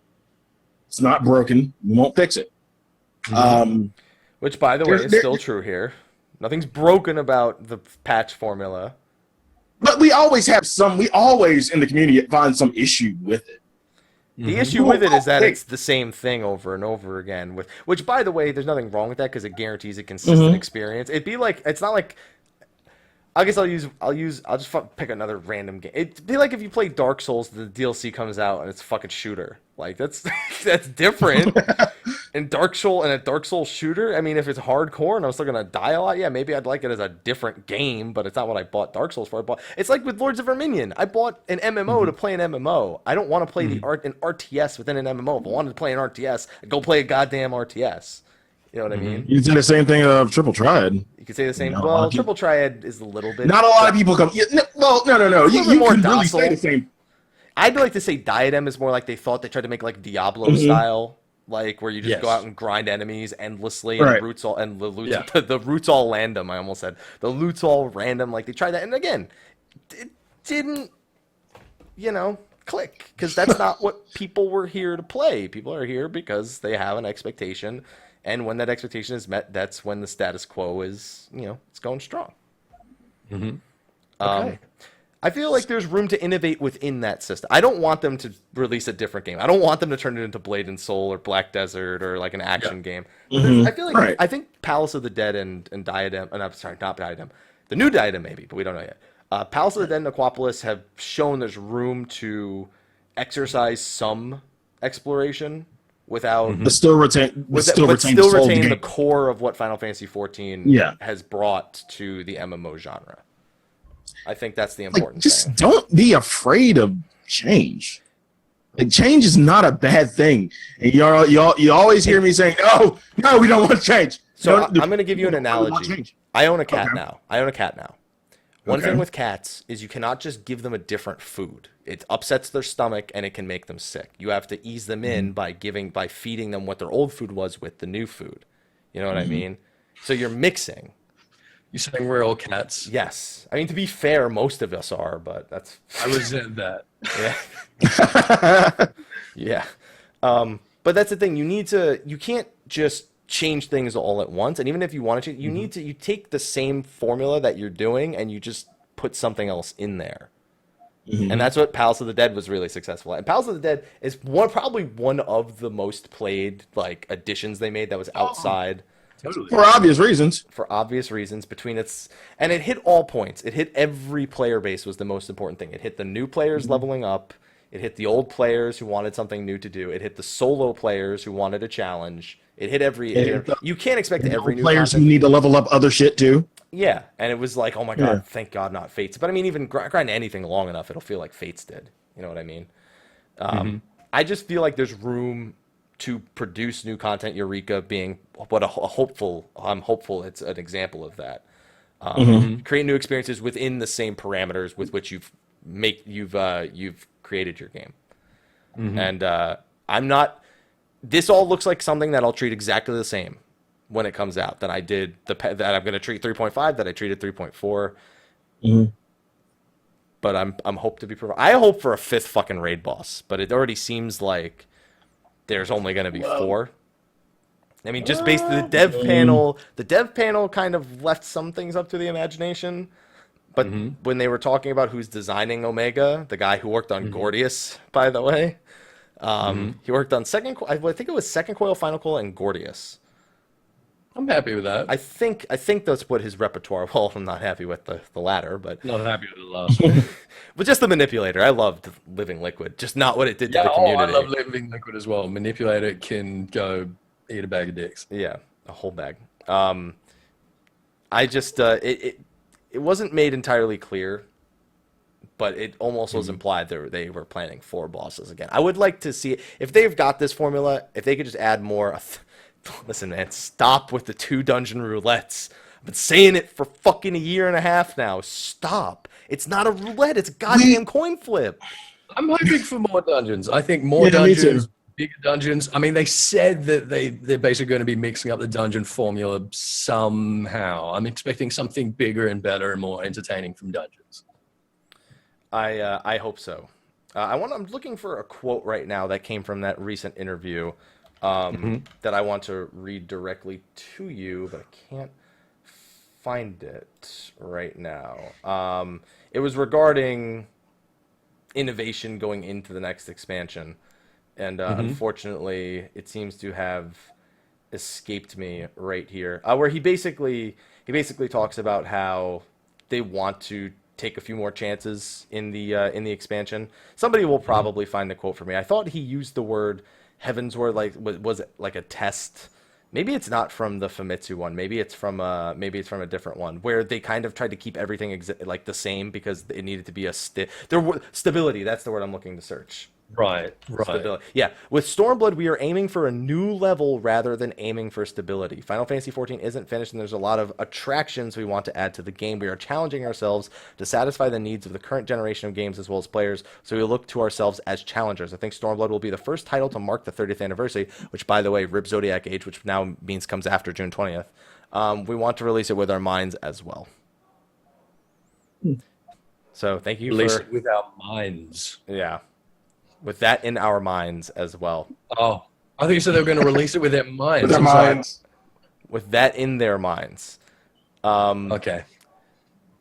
Now, there's one more question before we move on to the live letter. Okay. So, can you guys tell me what all the rewards are for the fan festivals? Blitzball! God damn it. Why do you skip straight to the point? Let me build it up. Yeah, with swimming and all the and Yoshi P deliberately said that there was a reason it was all Final Fantasy X rewards. I called this last week. I just want to point that out. I did call this. You did, and I said it was probably going to happen, but I also said I didn't want it to happen. Well, too bad. Yeah. It's going to be great. It's going to be fucking lit. It's going to be so good. Now, here's the thing. If it's being done, I want it to be good. 'Cause I'm not one of those people that wants it to be a goddamn disaster so I can say I told you so. I want it to be good because it'll have made it worth the time. But Jesus Christ, the second that if I go to do a match of Blitzball and it's all NPCs like Chocobo Racing, I'm going to punch someone in the fucking face. All right? You know, I haven't seen a real person in a Chocobo race in like 7 months unless I queued next to them. The machines are winning. And even the ones that are queuing, some of them are bots because they don't care about the result. They're just trying to grind Chocobo Racing. Yeah. But that's not the fault of the system. Well, I mean, it's the fault of the system for making a piece of content that's not entertaining. But 1,000 Blitzball wins get you. The 1,000 Blitzball wins get you the Titus laugh emote. Yes. Yes. Yeah. I love 10, but and then why? our squadron is our Blitzball team. Why? That's somebody said that the other day, but somebody just repeated it right here because I forgot about it. Ooh. Oh man. Ooh, I would love that. Oh, please give us a squadron for Blitzball. You know what? You know what this means? They have to actually patch in, the stay in the net, the stay behind the net trick. That's not going to work as you're playing against other people. No. It'll work. It'll work somehow, some way. I don't think it will. Yeah, we'll see. I it's don't. Be great. It's gonna fucking happen. I don't want it to, but I can't hide from the truth. Now, do you think if we get it, we'll be controlling like a single character and being like part of a team, or do you No, think you're gonna be probably you're gonna be controlling the entire team. Probably it's gonna probably be like a sports game. On defense, you can switch between the characters. I'd imagine on offense, you follow the ball. Yeah. So yeah. Will we get a eject shot? Yeah. Yes. Right.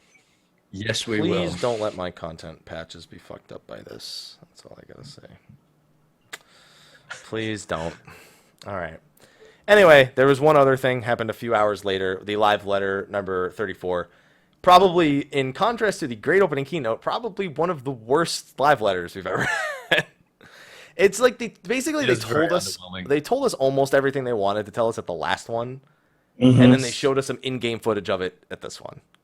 Yes. And that's pretty much it.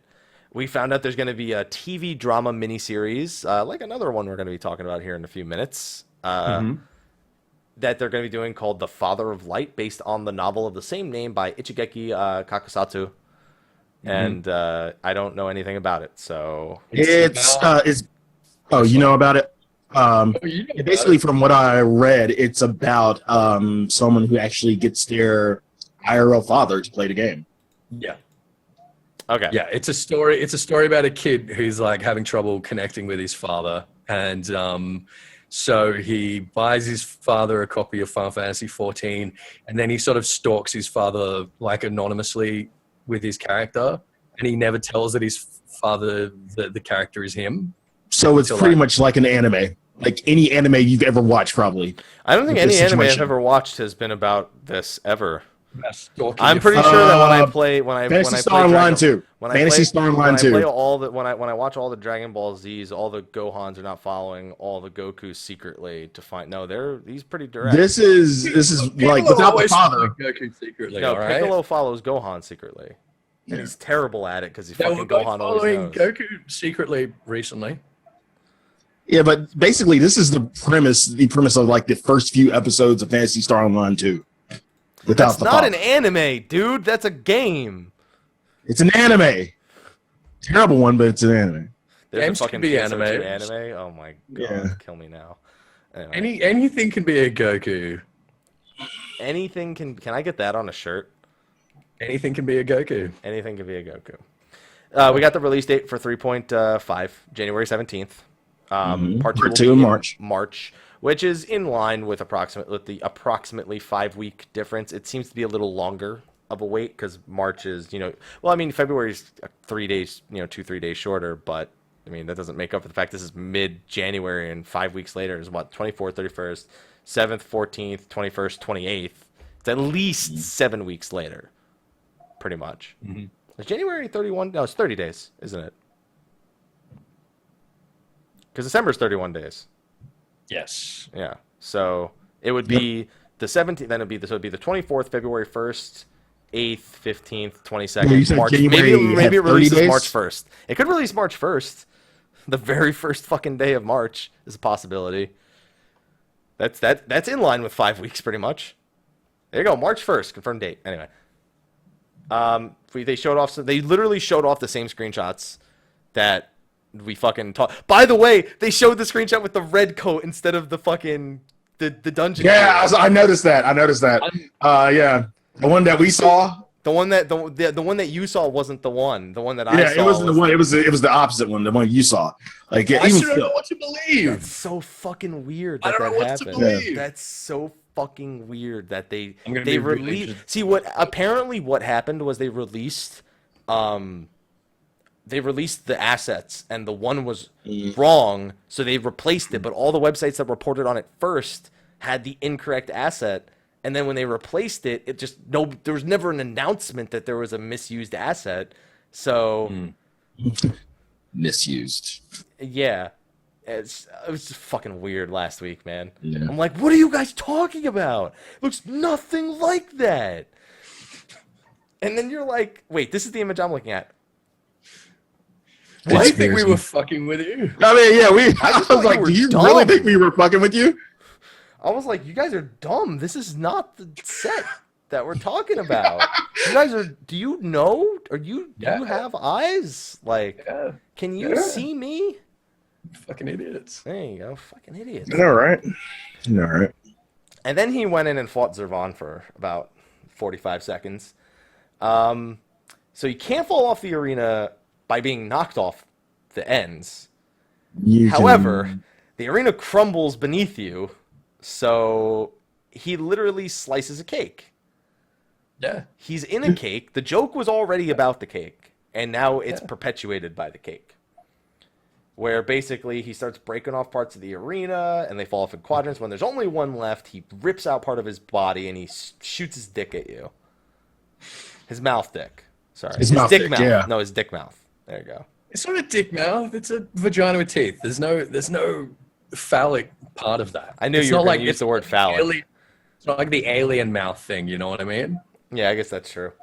But yeah, so he does that, and then he goes too far. Spoilers. And then it says that so there was a bit of difficulty with the translations here. So apparently it says that will be harder than Sophia Extreme. There was also what I'm understanding is a mistranslation. He specifically said harder than Alexander 12, the final floor of Alexander. But he never explicitly says the difficulty, that it's more difficult than. So, but I'm like, but why would he even bother saying it's harder than the fucking normal? Of course it's harder than Alexander 12 normal. So does he mean A12 Savage? Wait a minute. Something just not right about this. I've received so many different sources on this translation that are all conflicting. I'm like, I don't believe any of you anymore. Do you think the difficulty is kind of replacing the fact that we don't have a raid tier dispatch? No, I don't think he's going to be harder than A12 Savage. I doubt that. I sincerely doubt that. Don't get me wrong. I'm not saying that that's a difficulty with which they can't achieve, but I'm just saying it seems so unlikely. Might be harder in I-240. Yeah, but we're not doing it in I-240. Yeah, but maybe that's what he meant. I don't know. But then if it's harder in I-240, then it might as well just be harder because people beat fucking A12 Savage in fucking 48 hours. So, just saying. It is weird to say. If anything, it seems like and my chat just brought this up. He seems closer to Thornton. That seems to be the better way to put it. Mm-hmm. Like they could have just said that. Was Thornton really harder than Sophia though? Yeah. Yeah. Oh yeah. Sophia was a snort. Sophia, if you have one person who can't fucking do the mechanic, you just res them every time their dumbass falls off. Thornton, if somebody's a dumbass, they die every fucking time he does the fucking next set of attacks, and you're just like, I can res you, but we're really struggling over here, man. Like, you gotta stop it. You gotta stop it. Sophia is either Sophia or Nidhogg, I reckon, on a pretty similar level, but Sophia is arguably the easiest extreme fight we've had in Heaven's Watch. Dude, Bismarck Ravana. Oh, yeah. Yeah, of course. Yeah. I can't think that far back. Post Bismarck Ravana. Yeah. That's what I should say. Yeah, there you go. But yeah, we'll see. I mean, there wasn't much, but he looks cool. We got to see more of Dunscath, I believe it's pronounced. It's ironic. Now, I Dunscath. was going to ask you this, Ethys. Have you actually seen a picture of, like, real Castle Dunscath? Yeah, it's a fucking ruin. Yeah, right now it's a ruin. Do you think that's where they kind of got the imagination from for this? Well, I'm not sure what you mean. Pre-ruin? They tried to recreate pre-ruin. They tried to recreate pre-ruin Dunscath. Well, they're going for that kind of aesthetic in the way that it's like described in the stories. Yeah, it's a fortress of shadows. That's what Dunscath actually literally means, fortress of shadows. So they've taken that and used it as a theme. Yeah. So what's interesting about this is it implies that even though the Void Ark, technically they lost control of it and all that was left was Kotchi and everyone else kind of used their powers to seal away Skathak. Apparently, before that had happened, they had apparently dropped off some Maquis citizens into Dunscath and they inhabited it. This is where they eventually fled as part of the War of the Magi. So it is literally a city. It is a haven for the Maquis civilization, and it's still completely intact. Which what's his name? Ferdiad seems to immediately undo upon you reaching the city because he starts burning everything. Yep, like a fucking asshole. So are you implying that there might be some Maquis peoples alive there still? Yes. It's so intact, man. It's so intact. We'll see. And who knows? Maybe if there were, they've all been turned into Void Sen at this point. Who the fuck knows? You know. So in game, there's no trash pull before the first boss. You literally just walk forward on the airship you're flying on, and there's Death Gaze, Doom Gaze, whichever one. They're both. What's it called? Recolors of the same sprite. Yeah. So what's weird is Death Gaze is the name of a hunt in Central Shroud. 12. Yeah, in Central Shroud. But they can. I'm sorry, not a hunt, a fate boss in Central Shroud. Yeah. And so they didn't. His name didn't translate to Death Gaze. I don't know if they're going to give Death Gaze in Central Shroud the Phlegathon treatment. Yeah, I wouldn't be surprised if they do. Or because they called this one Death Claw or the Death Claw Scythe or something like that. I don't remember. Some really somewhat close translation. The name in Japanese is the name of Death Gaze in Japanese. Yeah, pretty much. So it's fucking Death Gaze from Final Fantasy VI. Okay, that's who it is. That's what it is. Stop. Don't. That's it. You can fall off, but you will be brought back to the airship to be rezzed if you do fall off. So. Get those ethers ready, ladies and gentlemen, for day one, because you don't even get a trash pull. That airship, by the way, is the Protector. It's the giant Ishgardian one that's been docked at Camp Cloudtop forever because it doesn't work. There's some sort of mechanical problem. So I think we're going to see Sid being brought in. Makes sense with airships. Yeah. In general, there's always that. It's a really very aesthetically pleasing first encounter. I must say. Yeah, it looks gorgeous. Yeah. And then Yoshi has God mode on, and his HP gets stuck at 0, and he just murders the boss. Yeah, he breaks the fight. Literally, he just breaks it. He's like, "Well, I can't show you any mechanics," and he tries to act surprised, but he fucking knows what he's doing because he started walking further. Yeah, he's like, "I can't show you mechanics, but I can show you my Blizz 3." 10 million damage. Like that. One shot. So the airship lands at the port of Dunscath, and shows Ferdiad burning the cities. Kotchi is talking the player through the city, and then it stops before the 3 crystal ads are shown, which I'm assuming are ads and not bosses because they were the only ads he encountered all the way up. So he encountered 2 other ones that he one-shot promptly, but he was very quickly met with the 3 crystals. And whenever we see 3 crystals, we know Alliance A, B, C. Do your shit. That's what I'm talking about. Okay, and that was it for they didn't talk about item level. They showed us the gear last time, so they don't need to do that again. And that was it for that. And by the way, we're almost done with all of the non-collaboration stuff. With that's it. Diadem.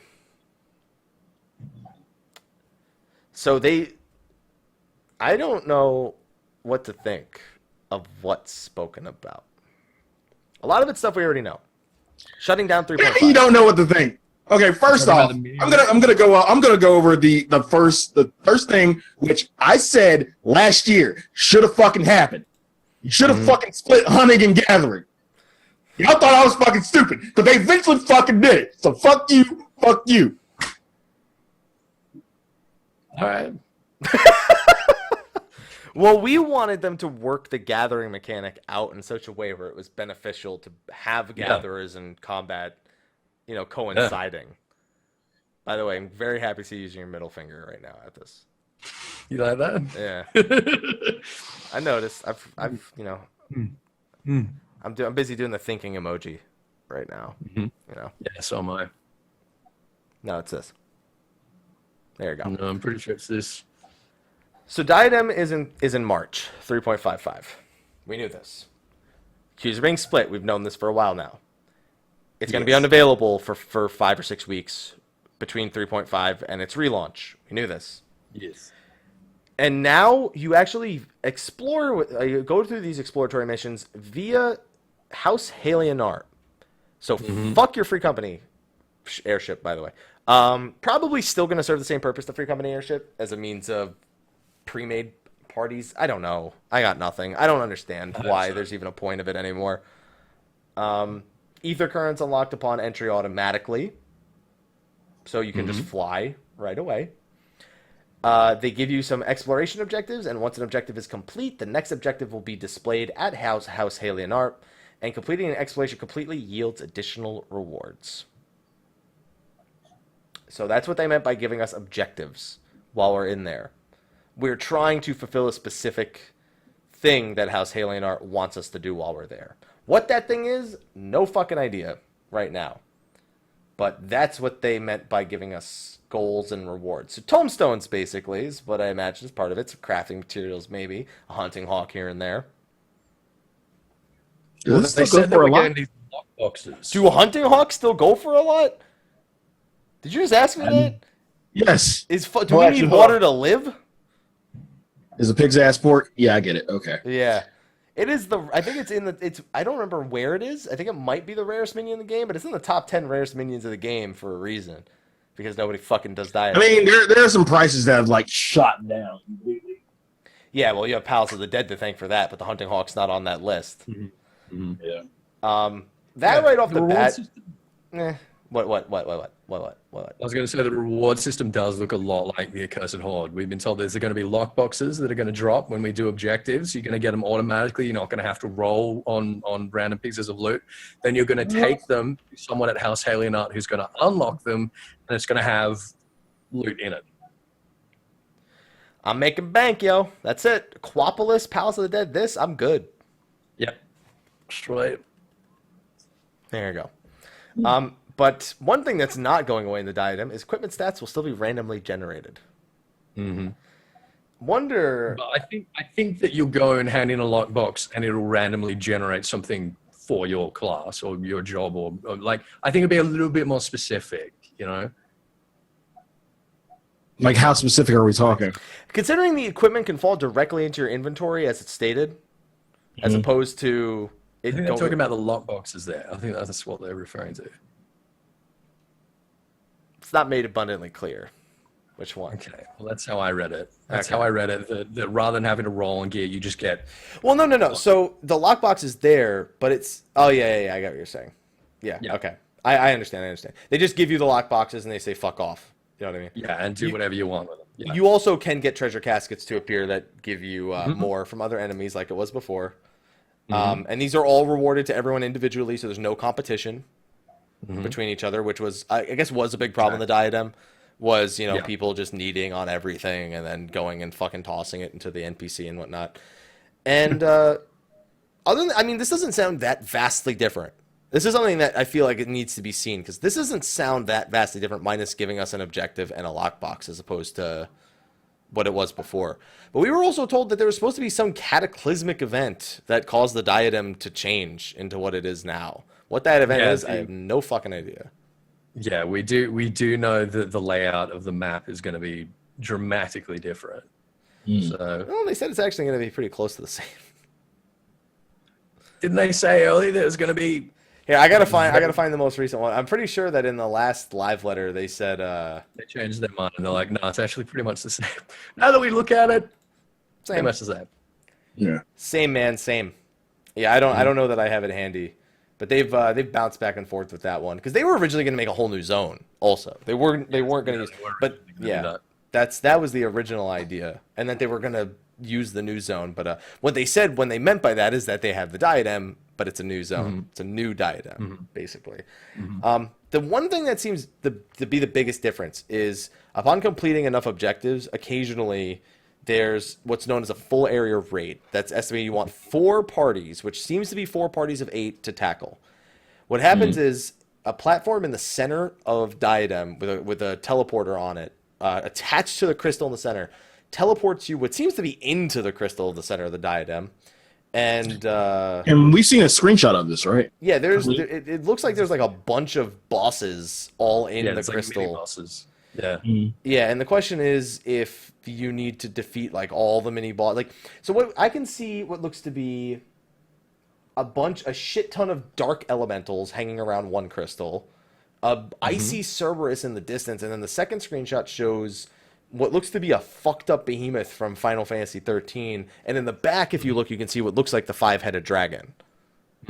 So it looks like it's a shit ton of bosses that kind of everybody has to deal with simultaneously or within a time limit or some sort of constraint, and it's going to require, and everyone who's in the area is like, well, get the fuck over here because we got some shit to deal with. I'm wondering how that's going to be received, because it reminds me of good old Labyrinth of the Ancients, where you have the one group that's doing just fine on Atamos, and then you have the one group who doesn't have anyone standing on the platform, is dying to ads, and everything is just going really bad. So I'm curious. It doesn't look like there's anything mechanically there other than... Not in those screenshots, but I'm reserving the right to believe that there will be a... Because if not, why wouldn't it just be one party that takes fucking forever to actually complete it? You know what I mean? Who says it couldn't be that, though? Maybe it will be. Who knows? Could be. Who says? No one. Yeah, we'll see. We'll see. No one. But I mean, what they're calling these events, where this happens, they're calling them anomalous events. Multiple battle events that occur around the map simultaneously, and after a while, you have the full area raids, pretty much. And that's the one that takes place in the center. It's just spontaneous. Yeah. It makes me suspect that there's not going to be like trigger conditions. We're not going to be like getting around and ignoring objectives trying to trigger. We're just going to do our objective, and there's a chance that at some time this fucking thing might happen. Right, and when it happens, you go to it. So it's Fates. Yeah. I hope it's more exciting than Fates, because the last thing I want to be is like, oh man, you know what would make Diadem more exciting? Fates.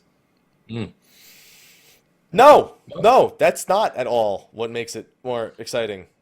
I mean, to be fair, what are you really going to call it? Anytime something spawns, like hunts are basically Fates without the circle. Yeah, that's what they are. And everyone's like, oh, the hunts are so much fun. It's like, yeah, they're basically a fucking Fate without the circle. That's all they are. So what else the fuck are you going to call them, right? Maybe I don't know, like there was always those like light and dark crystals back in the original Diadem that they didn't really make much use of other than the like tiny objectives you had to do. So I don't know, maybe there's things like that involve those. I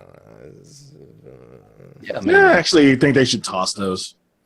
I don't think they should, but I think that they've got to be part of like House Halion Art has an interest in their aspected energies or things like that. Right. And then other than that, they showed off the new glamour. They showed off the new singing emote. So there's your dancer, #dancer confirmed. I thought that was so funny. Yoshida's like, hey, you want dancer? Well, here's a glamour and here's a dance emote. There you go. You go fucking dancer. Now shut up. He was almost doing the Carlton, the Lalafell. He was like, but then he started doing like this and stuff. And it was like, okay, now you just went from Carlton to R. Kelly like real quick right there. It's so good. There you go. And yeah, so they showed off the new singing emote. So #dancer confirmed. You know? Nope, it's performer, photographer, scientist, samurai tank. Got it. Yeah. Evilise is part of Heidelin. There you go. Pretty much. I was rattling down my list of things to make Ethys upset. Okay. It's a long list. Anyway. So then Amamiya Kita joins the stage again, and we're like, okay, they're doing the special guest thing. And at this point, I kind of turned my brain off a little bit because I can't understand it. So, like, again, I say this every time they bring on a special guest. I would be fine with it if I spoke the language, but I don't. So, my bad. I can't really enjoy it. Yeah. Yeah. So, they start talking, and Yoshi P says a few things that are pretty interesting. Like, for one, he says he wants to change up the way we experience raids with new features that we haven't seen in 4.0. Like, I guess, more than fucking 4 bosses. Anyway, and then Eorzea Collection, the Glamour Book 2016-2017 on sale January 24th in Japan. Reminder that the Binding Coil escape room in Japan for 30th anniversary. We're like, all right, they're fucking done, whatever. I'm going to go to sleep. And then you go to get up, and then they're like, and we have one more thing. The Garo collaboration. I'm sorry, it's Caro or Caro. People have been fixing my pronunciation. It's Caro. Even though it's with the G, it's Caro. Apparently. You know what? It's Garo. So I'm actually going to play. For anyone wondering, by the way, the reason why we didn't play the Red Mage footage from earlier is, yes, it has been reproduced and made into like things like GIFs. But if there's anything I learned from the Japanese Fan Festival 2014, it's that when you pay for a service and it's supposed to be available exclusively through your service, companies do not like it when you reproduce that service. They may not shut everyone down, but we don't want to give them. We don't want to give them a bullseye. All right. Exactly. Right. Screenshots are great, but there's like a lot of clickbait stuff going around about Red Mage, which they're probably not real happy with. Nope. But what I'm going to do right now is I'm going to load up our media slide real quick, and we're going to show everybody what the Caro event actually looks like. So enjoy this 2-minute preview of the next collaboration event for Final Fantasy XIV.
All right. Oh, by the way, it's Garo, the person who told me to that it was like car. They were just, instead of Garo, it's Garo. Garo. There you go. That was what they meant by the statement. I've had clarification there. So that is the next collaboration event coming to Final Fantasy XIV.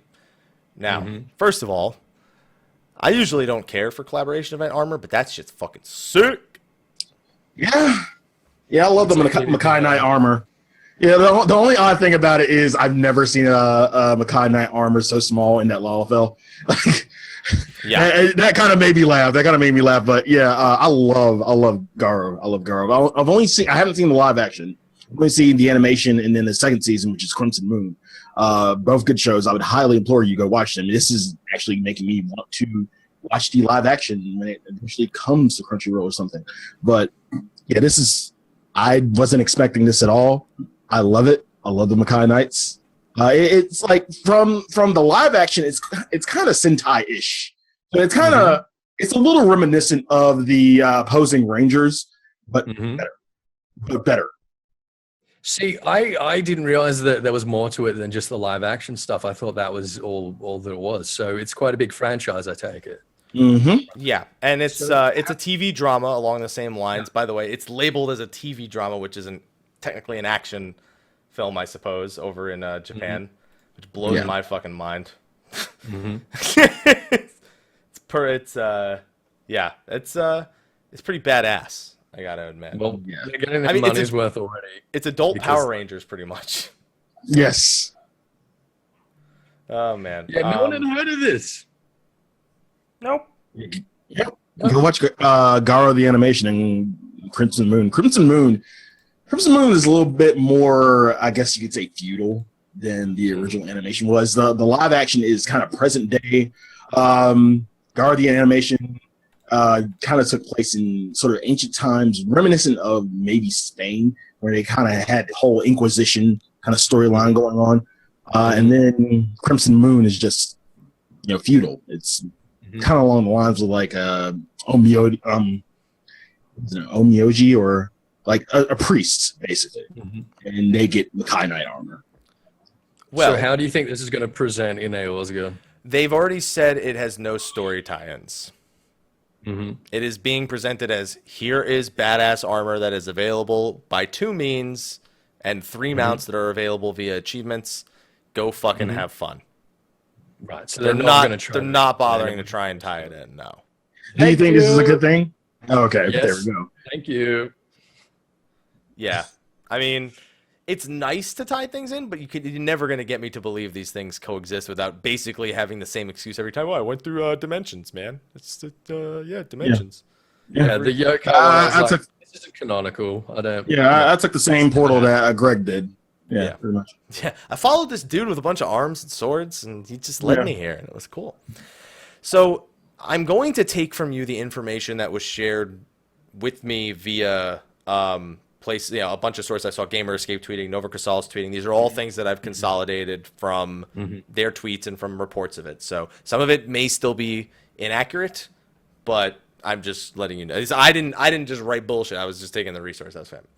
So it's clarified that while there's weapons and armor only shown for the 4 jobs in the video, that weapons and armor will be available for every job.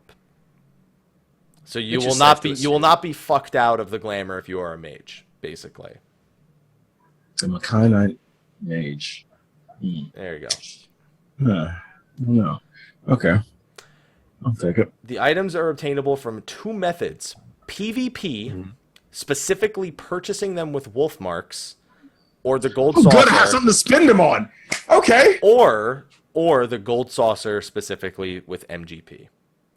However, only the PvP versions can be dyed. Yeah. Some people are a little salty about that because some people don't want a PvP, but well, then don't. Yeah, exactly. Don't stick with the color you get. I'm colorblind. I mean, but still, whatever. I'd rather PvP than Chocobo race for the fucking love of God. Anyway. Yeah. I also don't want to do the fucking botany mini game to farm my outfits. No. Yeah. I'll pray to win the jumbo crackpot, and that's the end of it, pretty much. So yeah, but the mounts, there's going to be 3 mounts. You see all 3 of them in the trailer. And those are all going to be available through achievements. It's not made clear what the achievements are. If it's just like collect a weapon, collect a set of armor, collect all the weapons and sets of armor. Like, we don't know. But they're new achievements. They're not being tied into old achievements. And the collaboration event's going to go live the same day as patch 3.5. So we'll have shit to do.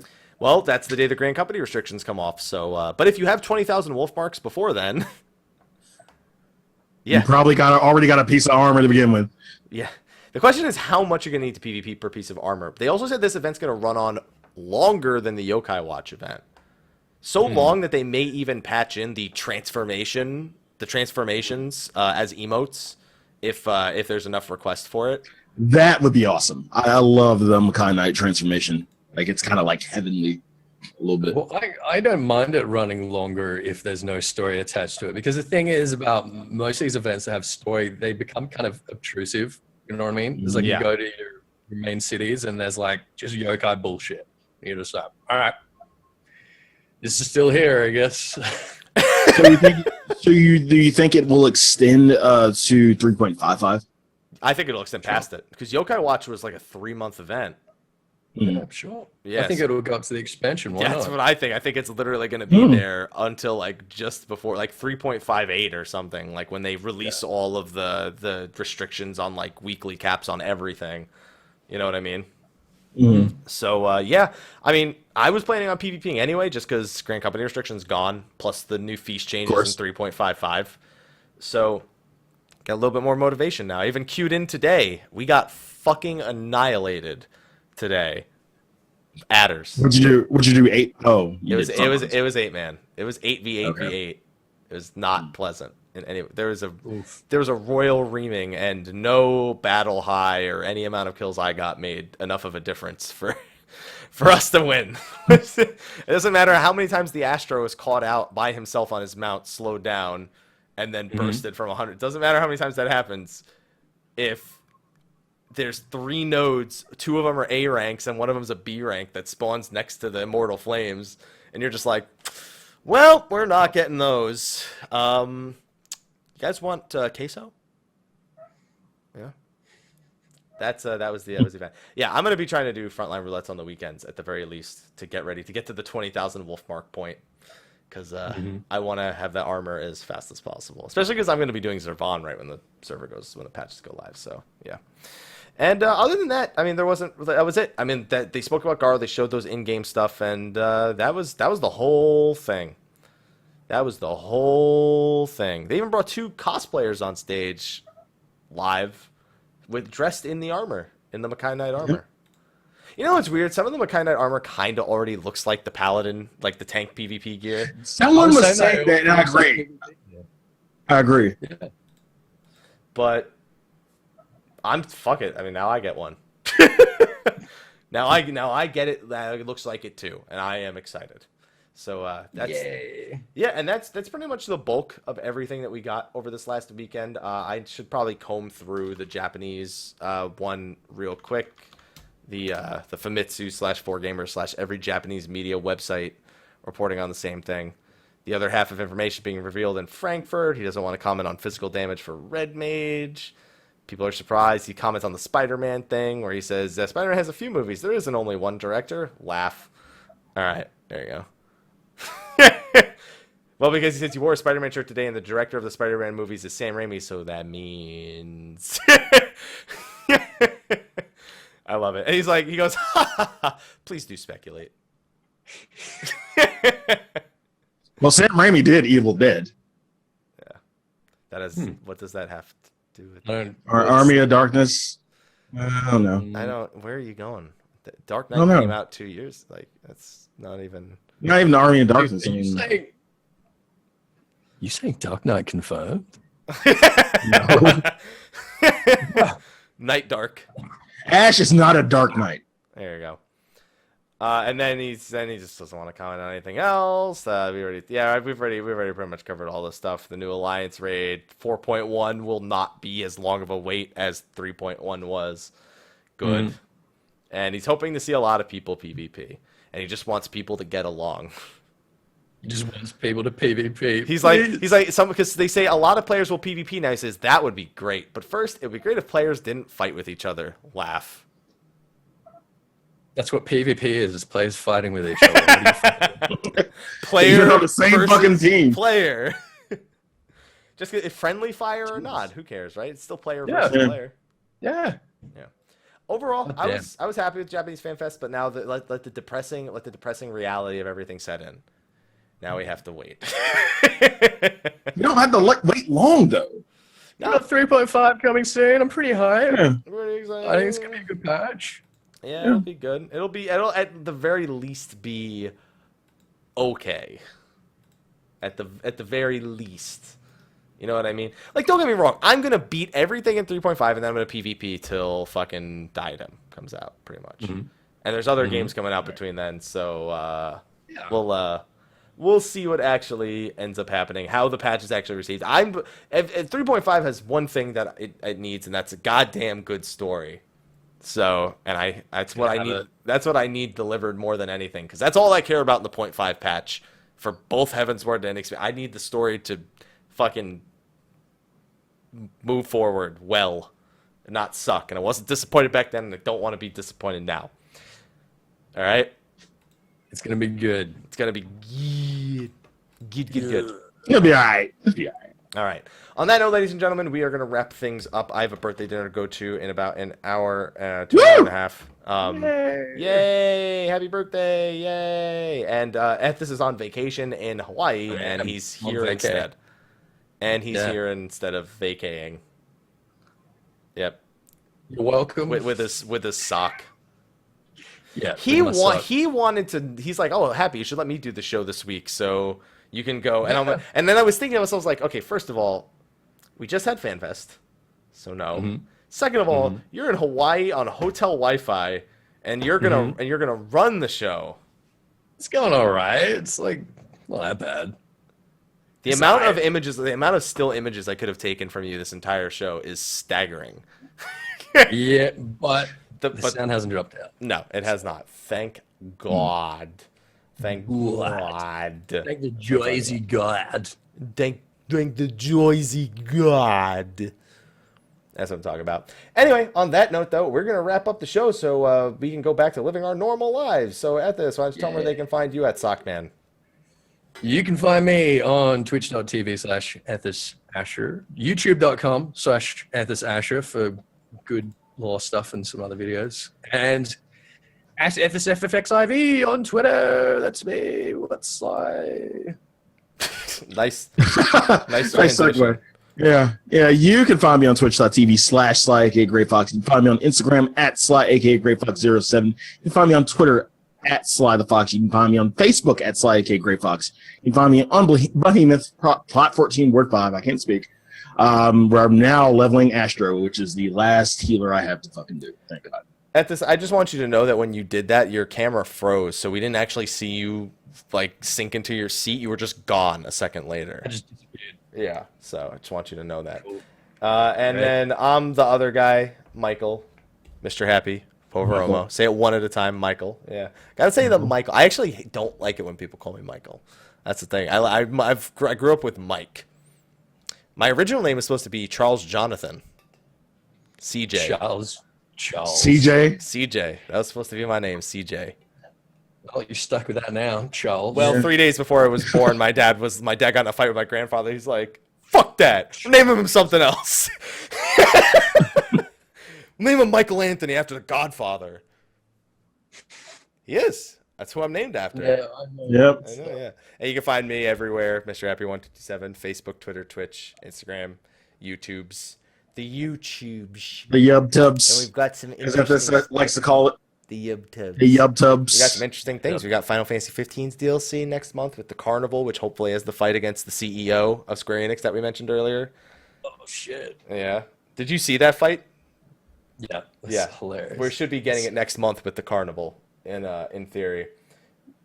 And then we've got Kingdom Hearts 2.8, and I've been playing with this comb the whole episode. We've got Kingdom Hearts 2.8. We've got Dragon Quest 8 on the 3DS. Did you download the Nier Automata demo? I have not, because I was busy working on my level 1 playthrough of Final Fantasy 15, which I still have a couple of things left to do in.